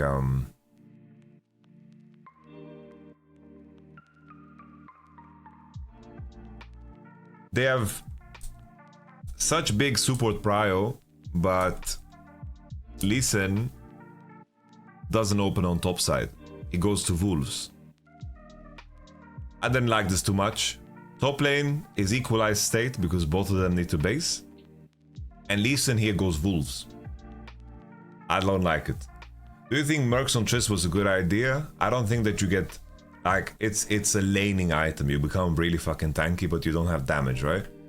I think that Mercs are necessary for Triss this game, but I agree with what Perk said on the co-stream that Kraken Rush is the way, based on what you play against. Even though Mercs probably will need it because Chovy will have Lissandra ult and such things, and you'll match him on side. Could be related to his base timings, like maybe it's related to his gold, something, I'm not sure. But in terms of 1v1, it's very strong, but it's 2v2, it's quite weak because you can go one-shot by Lee and so forth, and you don't do that much damage on Maokai's spell, right? As an example. Like Lee going Wolves here, I think is a crucial mistake because it's like Rakan has such a big tempo. Like he's look, Rakan is already here. Imagine if Lee is walking out on the map right now, leashes this, and then Jax and Renekton need to base, and then it's like GG, you know? It's all good. But Lee took Wolves and now is crossing into top, and he's playing on Jax base timer. But Jax base first and Renekton base second. Imagine if they were hitting it and they were actually in position. Xayah also hovers. Xayah had tempo, Rakan had tempo. Now, a lot of things spoke for red side.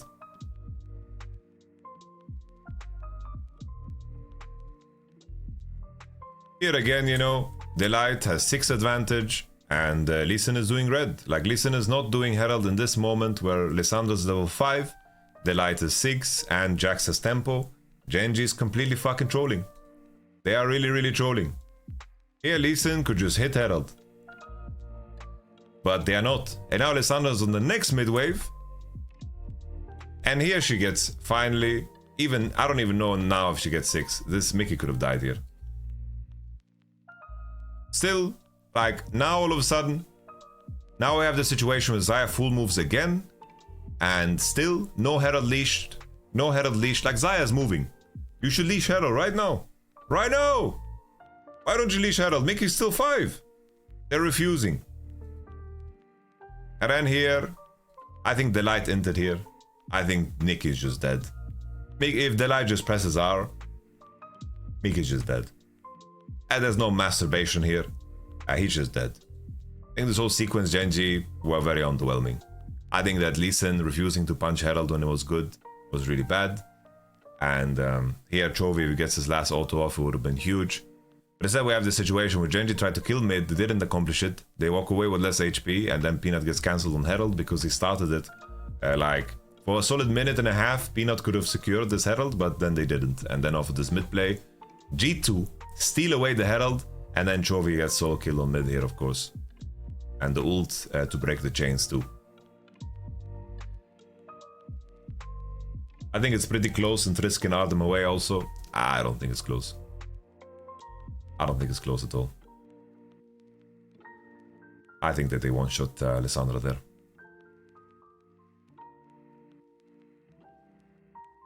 Solo kill, really fucking good for the game. Like, Caps got it done. This was massive. The Herald was massive. All of a sudden, G2 are actually like in a winning position. Really, really winning position, you know? This was massive. Really good gold swing.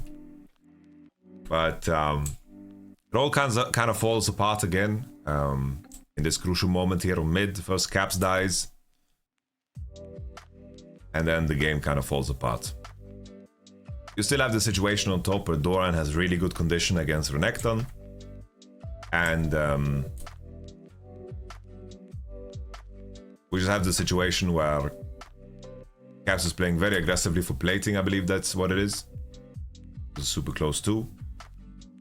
Doran didn't want to... I think Doran was scared of the Q, empowered Q being enough for him to live and didn't want to burn flash. Yeah, top lane is just doomed, guys. Yeah, Doran did the same mistake like Zika did. He just refused to base. All he needed to do was make sure he bases, TP back top to match Renekton, has Divine Sunderer, GG, right? All would have been good and dandy and beautiful. Chovy just beginning to rotate. Look how much gold he gets from first strike here. They didn't show it. 134.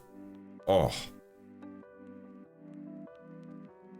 What a fucking first strike enjoyer, bro. He just got half a kill off of that combo. And chunked Ezreal. Doran with so bad conditions here. This is BB's last chance to get things done. And Doran had enough mana for the E, and the timing was really, really good. And Genji secured the Drake off of the massive trade that Chovy did onto the Ezreal. But still, Now you're in this position where G2 can kind of coast until they reach 2 items. On 2 items, they are in business. On 2 items, their comp is really fucking strong. Right? Really, really fucking strong. Their composition is really strong at there, but this is not okay.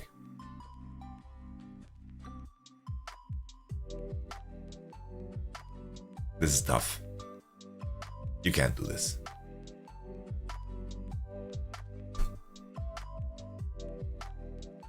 Caps didn't flash. He has no information. Enemy team has full information. Maybe if he burns flash, you know, he can get away and then base and get his Kraken. But that little squeeze before the timer clicks 14, it's like it's so bad because he needs to flash Chovy just Everfrosting, and then maybe Lee Sin isn't there, you know? It's bad. And then the continuation. There's a ward behind them that they didn't keep track of, that Genji's bot lane placed. And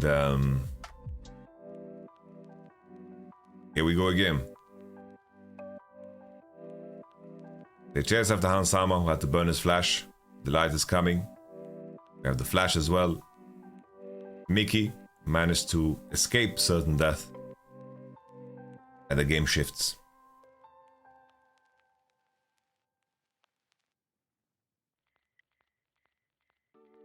And the game begins to shift just a little bit.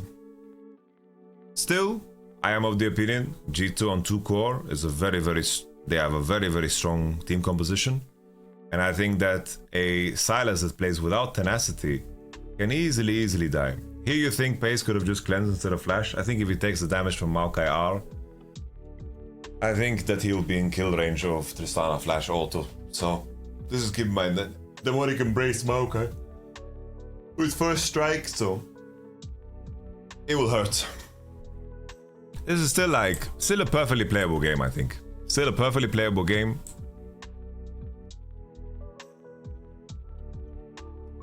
In this moment too as well, G2 just need to exit through topside and play on the Herald. But what happens in this extension? What happened in this extension is just FF, you know? It's like, keep in mind, as G2 commit all the way to this, if you want to position yourself to fight, so basically G2 have 2 ways to play this. They see the enemy hitting mid turret with enough people, and they see that they are basing. If G2 want to have tempo and play bottom side, then they should recall, right? Meaning, you only keep caps here, you place the Herald, and then you wait for the enemy to defend and you base in fog. The enemy will be scared to face check you, but you're opening up on the map and you're pushing out the people that are on mid, and the enemy defended you top side. And as you're pushing them out on mid, you have first tempo into enemy bot side, because you push top all the way with G2 caps, right? But instead they commit. So G2 here, if Ezreal, Mickey, Yike after placing Herald all press recall and they open up on the map on mid, they can have tempo into bot. If they want to fight, they need to leverage their information better, because keep in mind there's a ward here that spots everyone crossing. Look now at this Rakan. We have information on Lee, we have information on Xayah. We see exactly when they're crossing, we see exactly when they're coming. Chovy is coming through lane. Here he's coming through lane. We have information on everybody. Everybody we have information. Renekton has TP. He's catching the mid wave. Xayah's late. This is still a fine situation, but G2 play it mechanically really bad, and Genji play it mechanically really insanely good. Because what Chovy does here, like the amount of value he gets here, I don't know what's happening here. It's like they're all funneling in. Jax E stun into Everfrost fucking Lissandra ult. Like, they are basically getting 2v4'd. They lost the whole fight 2v4.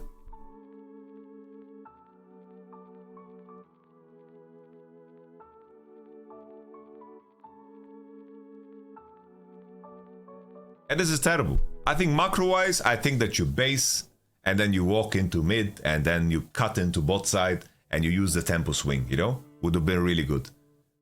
But this just broke the game in half. This broke the whole game. And somehow they are surviving. Somehow they are surviving. Look at that. Well, Caps doesn't want to go out. Somehow they survived. But Caps doesn't want to go out.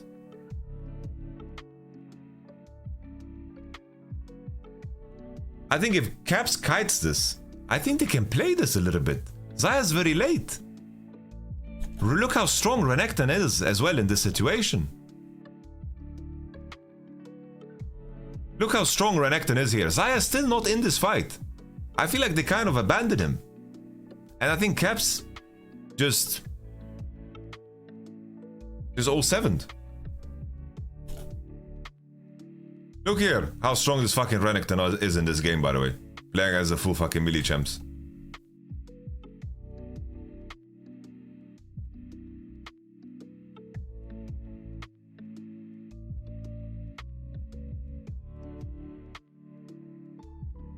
And this was a massive gold swing, right? It's like this is so many. There's a couple of kills, you know, but still not the end of days. Still not the end of days, right? They got the tier 2. They're gonna reach 2 core. They are not that terrible off. It's just that they had the worst tempo off the bat then, and they gave kills to Silas. What do you mean Renekton didn't do that much damage?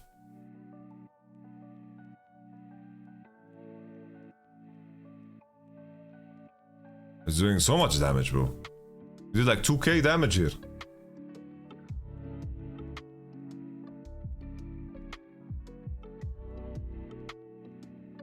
But yeah, G2 just played this really, really fucking bad. You know? G2 played this really, really bad. This... Genji is fucking... I don't know what they're thinking here.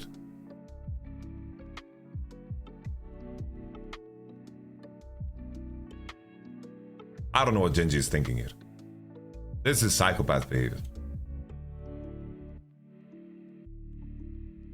Actually, I do know what they're thinking. Caps no TP, we want to dive. Maybe in a world where Lee Sin here is on time. And Rakan. Actually, maybe Lee Sin and Rakan are the inters. I'm looking at this and I think Lee Sin and Rakan are the inters. I actually like this play. I like this play. Lee Sin and Rakan are the inters. Lee Sin and Rakan are the inters.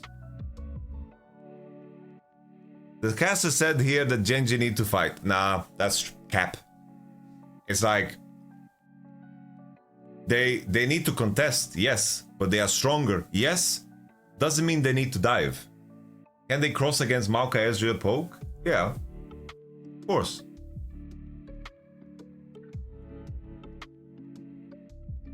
Rakan and Lee should be on the same square right now. They should be on the same square. There's no pressure on Zaya at all. They should be on the same square in fog. Ezreal needs to catch the wave that Zaya is pushing, right? I think if Lee Sin and Rakan are here faster, I think that they just dive here straight up.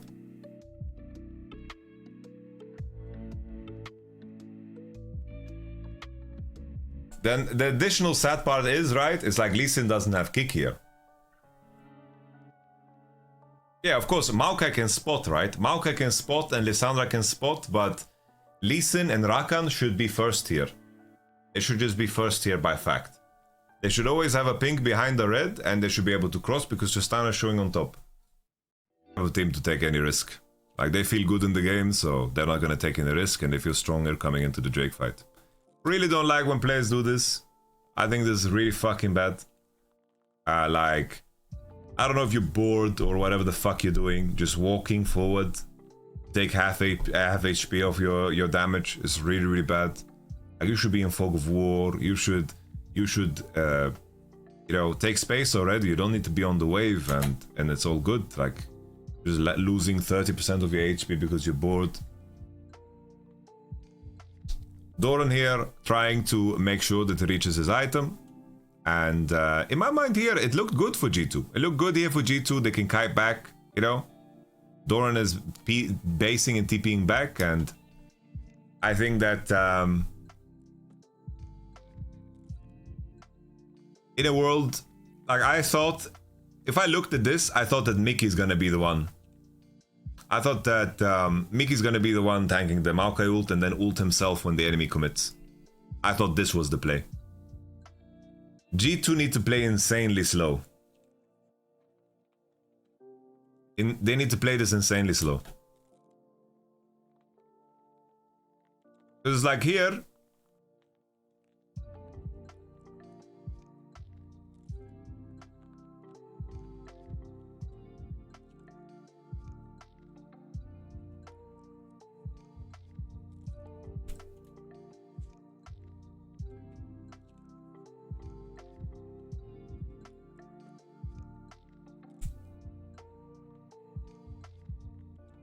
Like the amount of value they need from their champions to even have a chance, I don't feel like it's fucking realistic, man. I don't think it's realistic. Like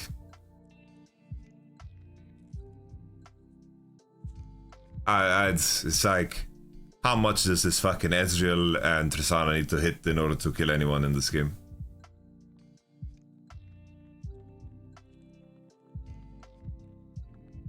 Zaya is just straight up fucking one-shotting this Renekton. As this Renekton just got one-shot by Zaya. And Jax has Ninja Tabi and fucking E-Spell and... There we go. Game done. It's like, sure, maybe at this point in the game you can argue draft gap, yeah. Definitely this in such a fight. I think that it's fair to call out draft gap.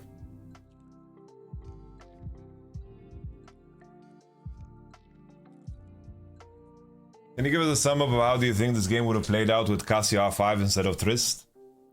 I don't think it would have been enough. Like, I think Ezreal Lissandra is just too shit. I think Ezreal Lissandra is just too shit.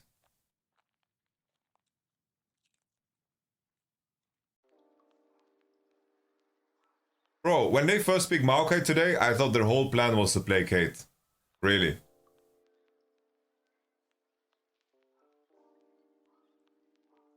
I think Toya, I think that game 2 was even a heavier, like it was the heavier lose from gameplay.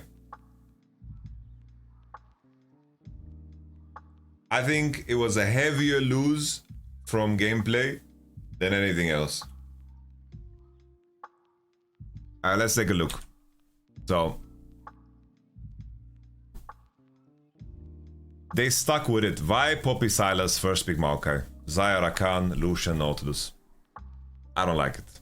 I think I've talked about this way too much. Like Rel is really fucking OP too, and Xayah, Rakan, the jump for Lucian, Nautilus to catch up to them in terms of power is not what Maokai does to Rel. I fucking hate it. Like, they managed to get a kill 2v2, but it's not enough. Like, you need to do so much to be more useful. Rel against Maokai, cool. Jace, Renekton, out. Nico, Jax. Kisanta will be the go-to blind. And then Akali. Akali Flex is picked here. Akali Flex.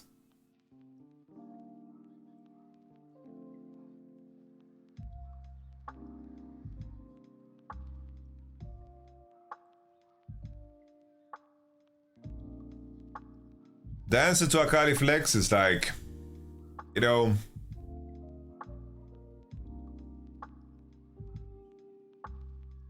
what do you do against fucking Akali mid games? I think Talia and Ezreal are just the two most fake champions.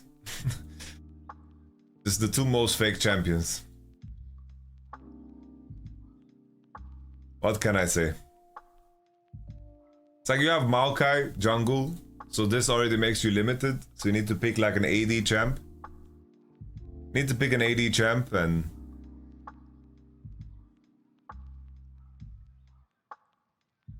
Yeah, TF is not... Talia can be really strong late at least. I don't think she has enough of a payoff. I don't think Talia late game is that crazy. Like what is... Like keeping my late game nowadays is fucking 2 items. Kali is fine into Alzir. You need to find a champion that has good pairing with Maokai. Which is like, you know, in the grand scheme of things, I don't think Talia is that bad here. Yeah? I think Talia is okay. I think Talia is okay. I don't think Talia is the worst problem here. Akali is good into Yone. I think honestly, the more and more I think about it, I think Talia is fine. It's just that I think Zyra Rel will outvalue your 1, 2, 3. And I don't think Talia is that bad. I think if there's any problem, it's in the 1, 2, 3. And I think that the Kisante Talia is fine. But this game, from gameplay, like, Chovy is just the GOAT. Chovy is just the GOAT. Chovy is just the GOAT. It's out from Pays already. The reason I say so, let's have a look. This is the first time we see mid. Caps loses 2 potions, level 2, and Chovy just ran him down with fleet footwork and Q'd him 3 times, 4 times with W down, and he just fucked him.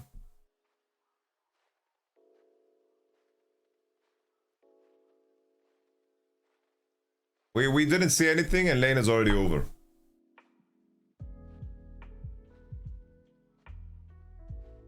Boom.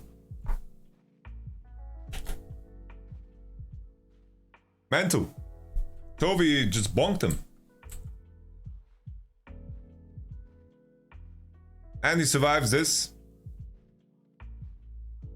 He survives this one. Yike uses tempo, uses flash, and Chovy is healthy. He's healthy, man. He has a potion still from the previous trade, and they didn't have enough damage to kill him. It just wasn't enough. Especially with the fleet, and it's crazy how much Doran Shield heals here, man. Doran Shield here and Second Wind and the potion, like he heals so much. I think he might be playing Revitalize too, and then he got fleet procced. He is healing a shit ton.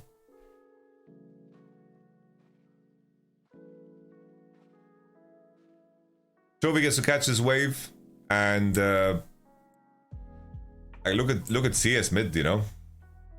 Look at CS mid. I'm very happy if you're Chovy. There's an even wave on mid right now, and Chovy is ahead.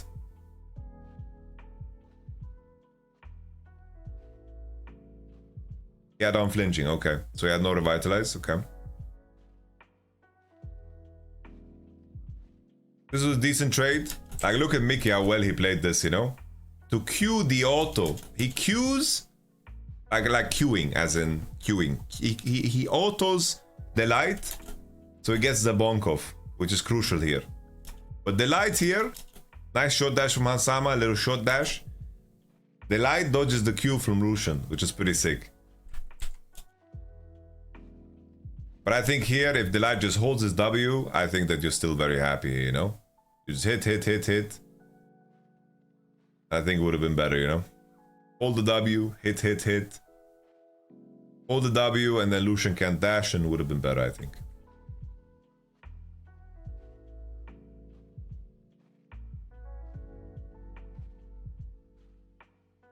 There was a visual bug here on the stream that we couldn't see the first blood. It is what it is.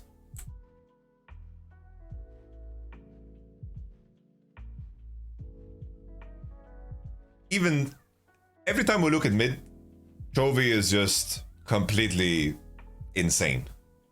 Every time we look at mid. Look at that, bro. Look at the timing and the precision of this E. Fleet, Q, hit, melee XP into E, into R. Luckily, his boy is saving him here. So, otherwise, this is flash from Dahlia.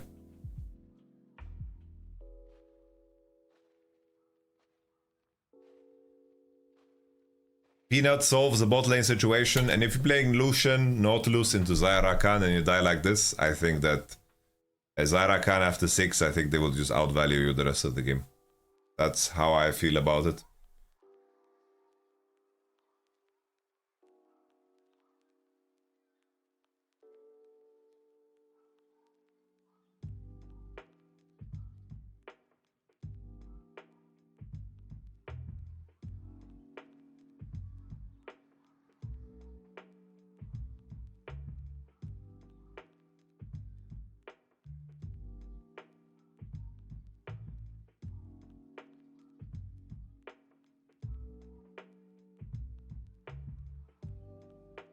It's like usually, you know, you see a Akali 20 Cs behind and so forth, you know?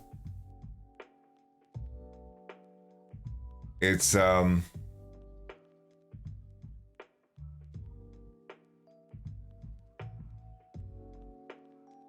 just rough. It's just rough. Like, this already looks like such a hard game. Zyra Khan got a kill, and Akali is so far ahead. Yak is doing his best. It's like the issue is like guy needs to go mid every way because he needs to fucking save his boy. This was as well, this was crazy. Because if Chovy dies here, it can also change the whole fucking situation with the game. But he gets fucking fleet value. And this could have extended into something positive, but Merc value is insane. And Chovy here can just hit the plant. I don't know why he's fucking jerking off here. That's it, you know?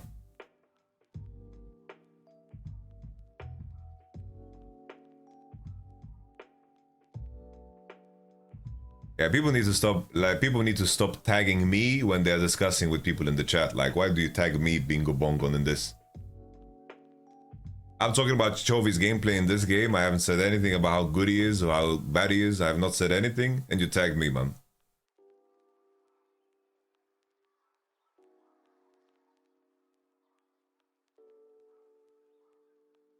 This was very optimistic from Mickey. Mickey should have just based. Like, he's trying to dive to some ult Zaya with Nautilus with no mana. Not sure what he's cooking here. Not sure what he's cooking. This is some insanity here from Mickey X.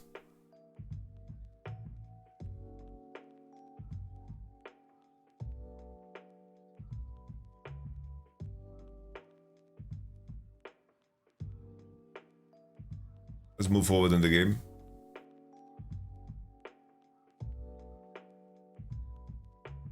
I guess from now on we're just watching Peanut running the whole game.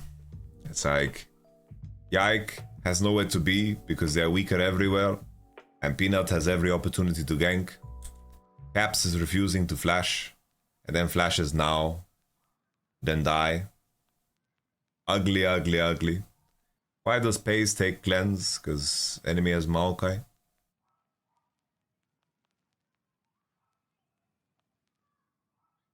And then Peanut goes top to collect the little kill too, because the G2 solo laners are completely in shambles. Situation for BB is a disaster. He's playing non-mythic against mythic. He will get dove or he will lose his turret. And the game is finished, ladies and gentlemen. Plain and simple, finished. Caps now has no flash on mid, which means that he is just another cookie to collect. He goes into bottom side and he just gets dove instantly. Peanut with the activity. I have never seen an Akali player be this good. It's like Akali, Chovy's Akali is magnetic, man. Magnetic.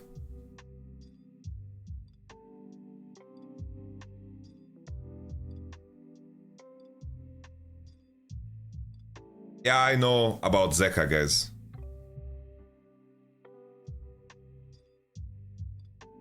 I know about Zeka.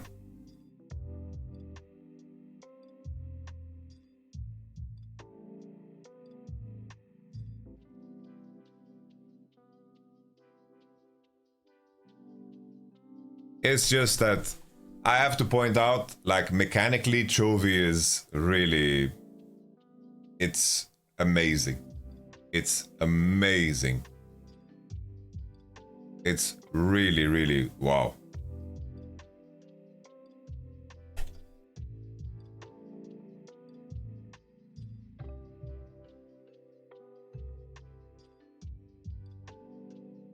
But okay. Peanut also, this is Peanut on the champs that control the game. Am I the only one who thinks Chovy didn't actually play that well today? Yeah, you're the only one. You're literally the only one, I think, on Earth. You're literally the only one, I think.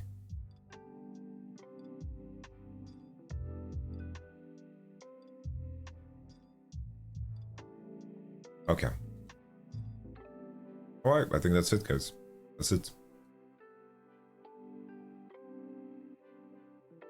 That is it.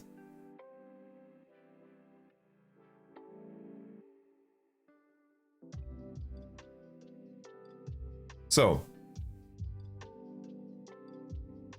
I think that when we get a little bit of time off, I will do tier lists. I will be doing top 5 lists of what we've seen so far. I think G2 was outmatched. I think that Doran was way better than BB. I think that Chovy was way better than Caps. And I think that Peanut was way better than Yike. I think the fact that Hansama can't play champs is fucking disastrous. And those are the 4 biggest factors. Shout out to Mickey X. My guy. My guy. And I was saying it already yesterday, guys. I was giving you guys the truth yesterday. If you listen to my rundown, I said G2 won when they were in a theoretical position of 20k gold behind in this game. They were 12k gold behind against Soul and 4 Drakes. That is like theoretical 20k gold disadvantage.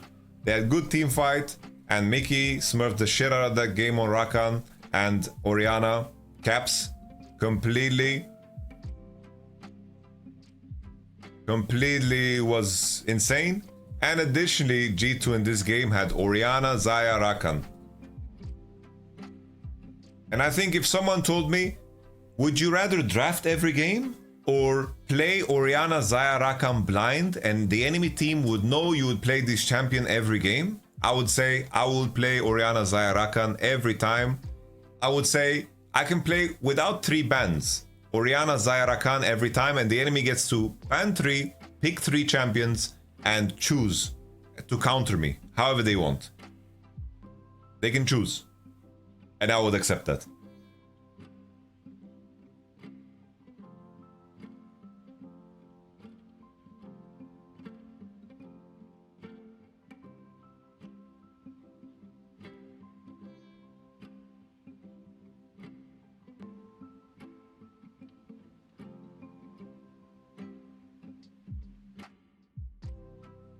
Okay, let's talk about LoL Esports and the scheduling.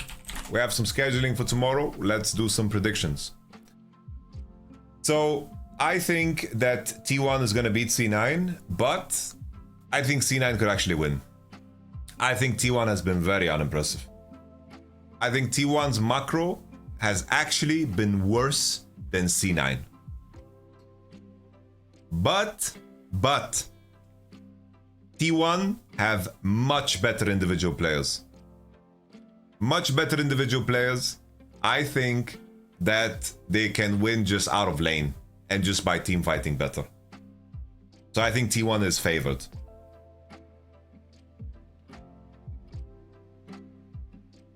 Y'all thought G2's gonna win too? Who thought that? Who's y'all? T1 will beat C9. But C9 has chances here.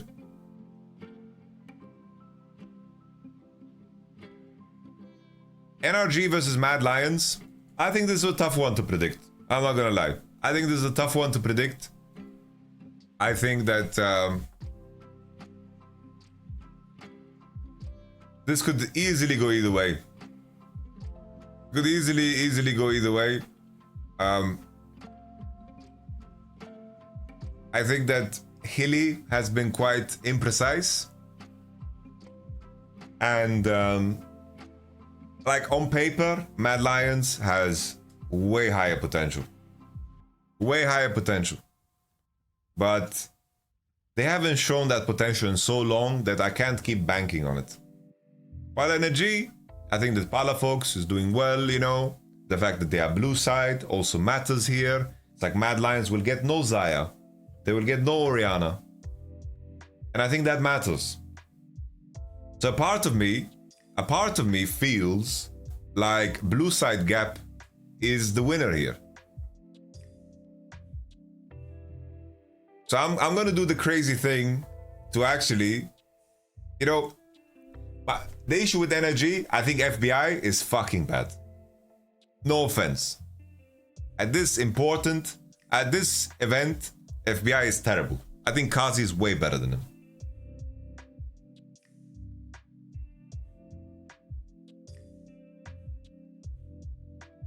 He's the ultimate passenger. But the Hawks and Palafox, honestly, pretty decent. Yeah, okay. I think Ignar, pretty solid too.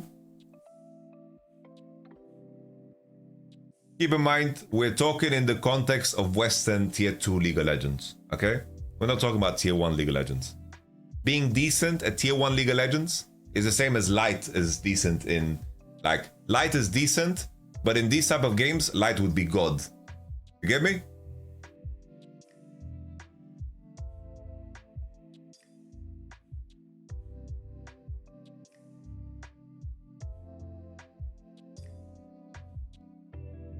Tomorrow BO1, yeah, these are BO1s.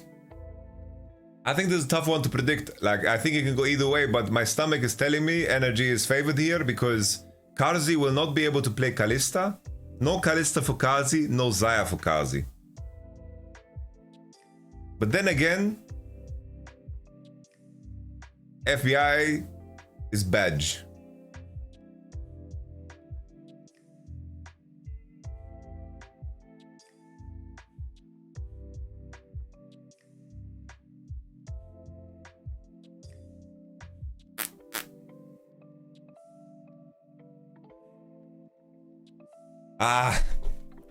I will pour one out for my boys again. Let's go, Mad Lions. Let's go, Mad Lions. I'm busy, Angel. I'm done soon. I can come to you in 10-15 minutes, okay? Hello. I'm banking it for Mad Lions again. Let's go, Mad Lions. But I can easily see Mad Lions lose. Mad Lions would be my prediction. If you're a betting man, don't bet money on this game. Billy versus Fnatic. I think Billy is gonna get fucked. I mean, sorry. Fnatic is gonna get fucked. I misspoke. I think Fnatic is gonna be completely... They're gonna get annihilated. I think Fnatic is gonna get annihilated. Bin against Oscarini. Elk on versus Trimbinoa. I think Humanoid can lane well. I think Humanoid can lane well against Yagao. But that's about it. I don't see anything that favors Fnatic here. I don't see anything that favors Fnatic. And also Billy's blue side. I think there's so many teams in this tournament that rely on fucking Xayah first pick. Like, look at this. Xayah first pick. Whoa! Fnatic! Whoa! Billy bot lane is kind of weak, no? Bro, just come on. Come on. Come on, man. Come on. Come on. Xayah first pick win! Yay! Look. You know, this is the game that fucks up Xayah's 100% presence. Fucking North American jazz. Maybe energy just didn't catch the boat. Maybe they just don't realize. I don't know. All right. KT versus Weibo. So let's break down the facts. All right. Keen is playing okay. Right? Keen is playing alright. I think the Shy Keen, I think, is a fine, balanced matchup, in my opinion. From what I've seen so far this tournament. Fine and balanced. Aiming, I think aiming is better than Light. I think aiming is playing better than Light. Lehen's crisp, I think Lehen's is decent. Crisp is decent. My issue with crisp, alright? My issue with crisp. Blood is picking Leona. Bro. He doesn't want to play Alistar. He doesn't want to play fucking Rakan. What's he doing, man? He refuses to play these champs. But the biggest thing, the play that I hyped up the most coming into this tournament, BDD has been a dirty griefer. BDD has not played good. BDD has not played good.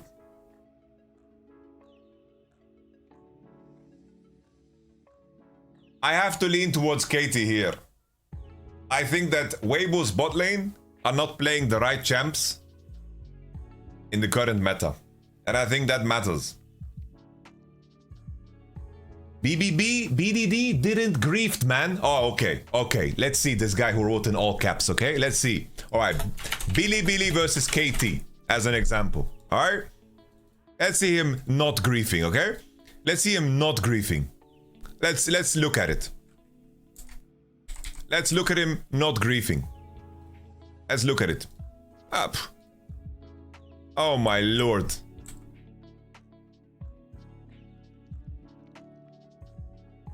Let's look at BDD not griefing. We're gonna look at it.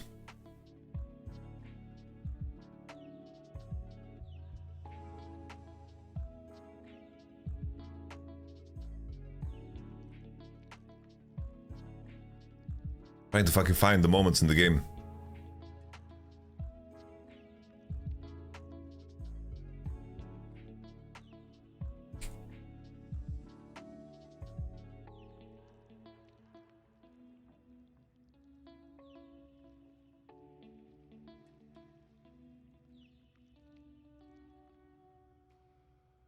One. Number one. Okay.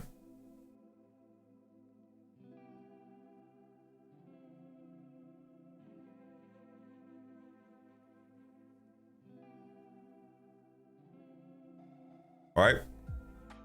Number two. Okay. He just gets rooted by a Maokai ult, a dry Maokai ult on the back there when he has a pocket to play in. All right. Keep in mind, this is coming from a BDD enjoyer. This is I'm a BDD enjoyer. Yeah, I love BDD. I put BDD in my top 25. I put BDD in my top 25. I assure you, I'm being as fair as possible in this assessment.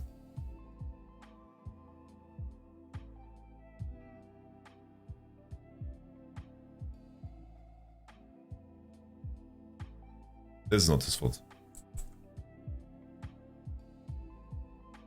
This fight, what is this fucking fight that I'm looking for? What happened here? Is this? Is it this? It's not this. This Kenyan. Actually,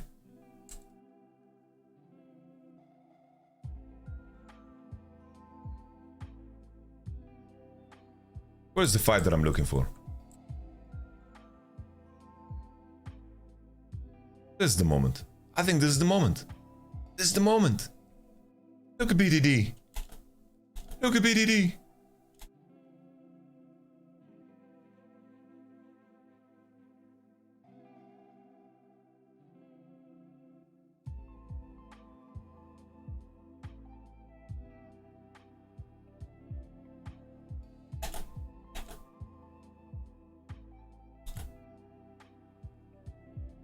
How hard did this Aatrox get sold?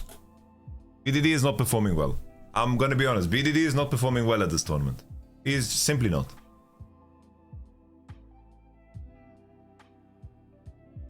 I still think though, I think the biggest difference maker for me here is KT blue side, and additionally KT, I think they just have the stronger bot currently. I think they have the stronger bot. And I think that is crucial. That is crucial. I think KT will win. Weiwei, I agree. Weiwei has been insane. He's been insane. I agree that Weiwei has been crazy fucking good. That is true. But I think this is a close matchup too.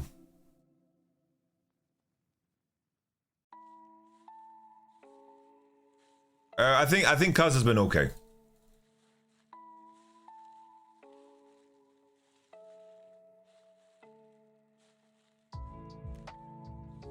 Cuz has been alright. He's been okay.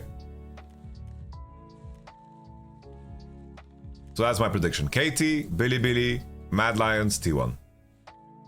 This has a hint of copium in it, and this, you know, to each their own.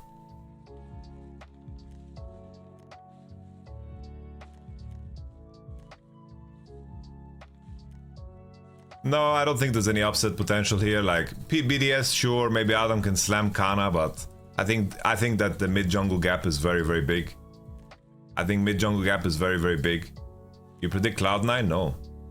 And then Team Liquid versus Gam. I think Team Liquid should beat Gam. I don't think Gam is great, but Gam could cause an upset. And what's crazy here is that the teams in the 2-1 pool after the BO1s, G2 can easily fall to 2-2 here, guys.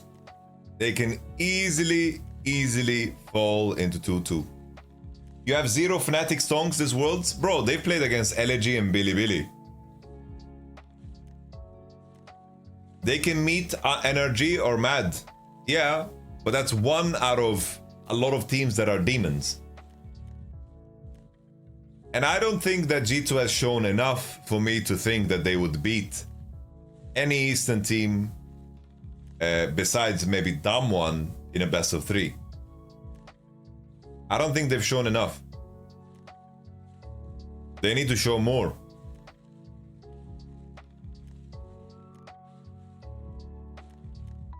They really need to show more.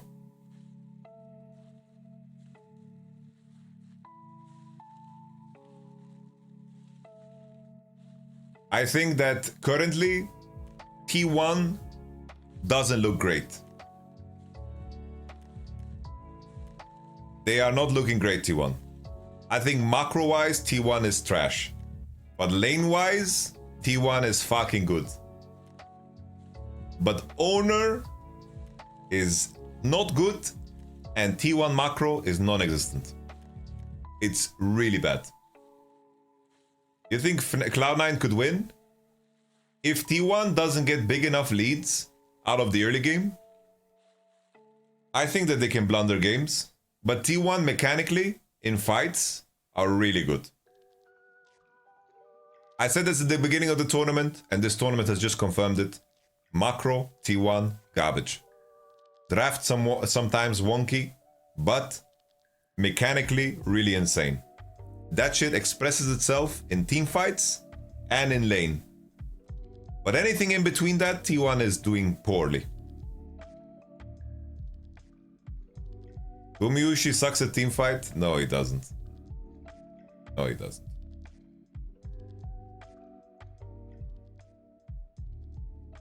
Alright. What do we do now?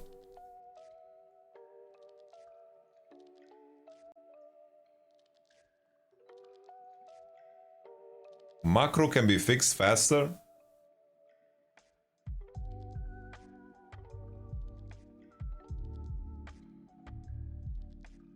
Take some time. Depends.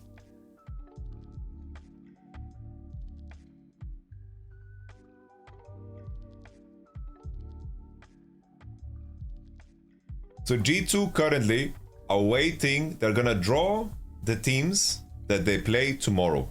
Tomorrow the draw is gonna happen. That's why the 1-1 games need to happen. Because then it's clear all of the teams that are 2-1. Right? So currently in 2-1 we have LNG, G2. There's gonna be 4 more. So we're gonna have 3 best of 3s.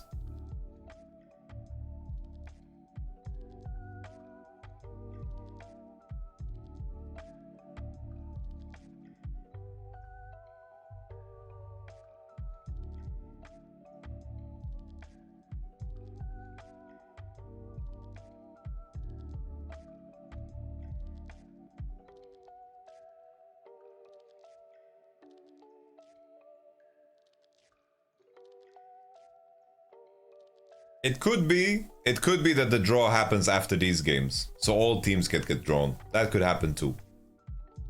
But why wouldn't they just host 2 draws to make sure that teams have time to prepare?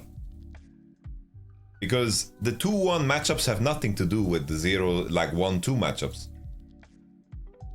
Why wouldn't they just do that? I guess they want to be fair to everyone, so every team has the same amount of time to prepare, whatever. I think Faker's form is on point.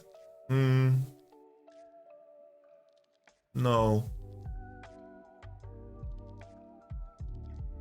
Faker's played 2 games of Orianna.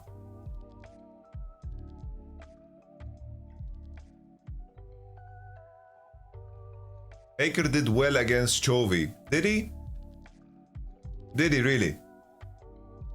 We didn't watch the same game. We really didn't watch the same game. He did better in lane with Orianna than Knight. Oh my lord. Here we go again. Oh my lord. Hey guys. Wow. Faker gets a kill, bases on Lost Chapter, and has blue buff. Wow. Yeah, he's laning so well.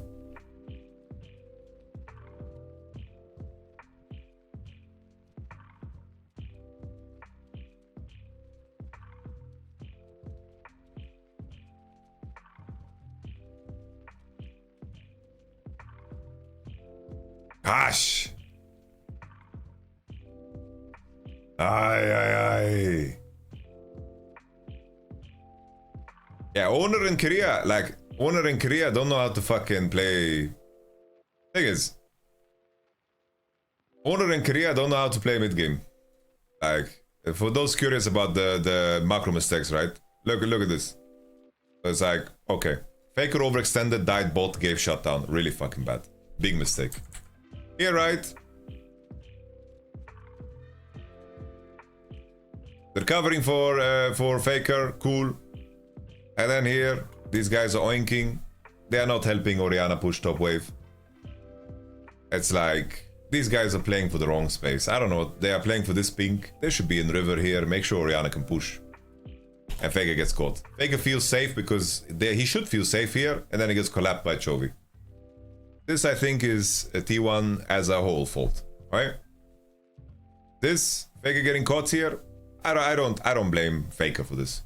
This is just like he gets sold here by Alistar, by Jarvan, he gets sold. Same thing happens again. Same thing happens again. They control topside river, they have full prio mid.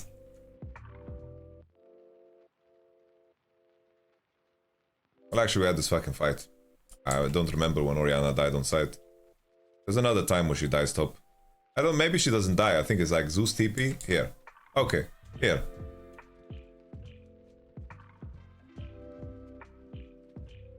Here. They're marking him. No sweeper, no nothing. They're getting spotted in river all time. Right? There's no sweep here. I don't know what's happening. No ping, no sweep. And then Faker feels safe again, and then he gets abandoned here again. The light goes over the wall, and they force Faker flash. And Faker flashes, and the TP2 is forced. Alright?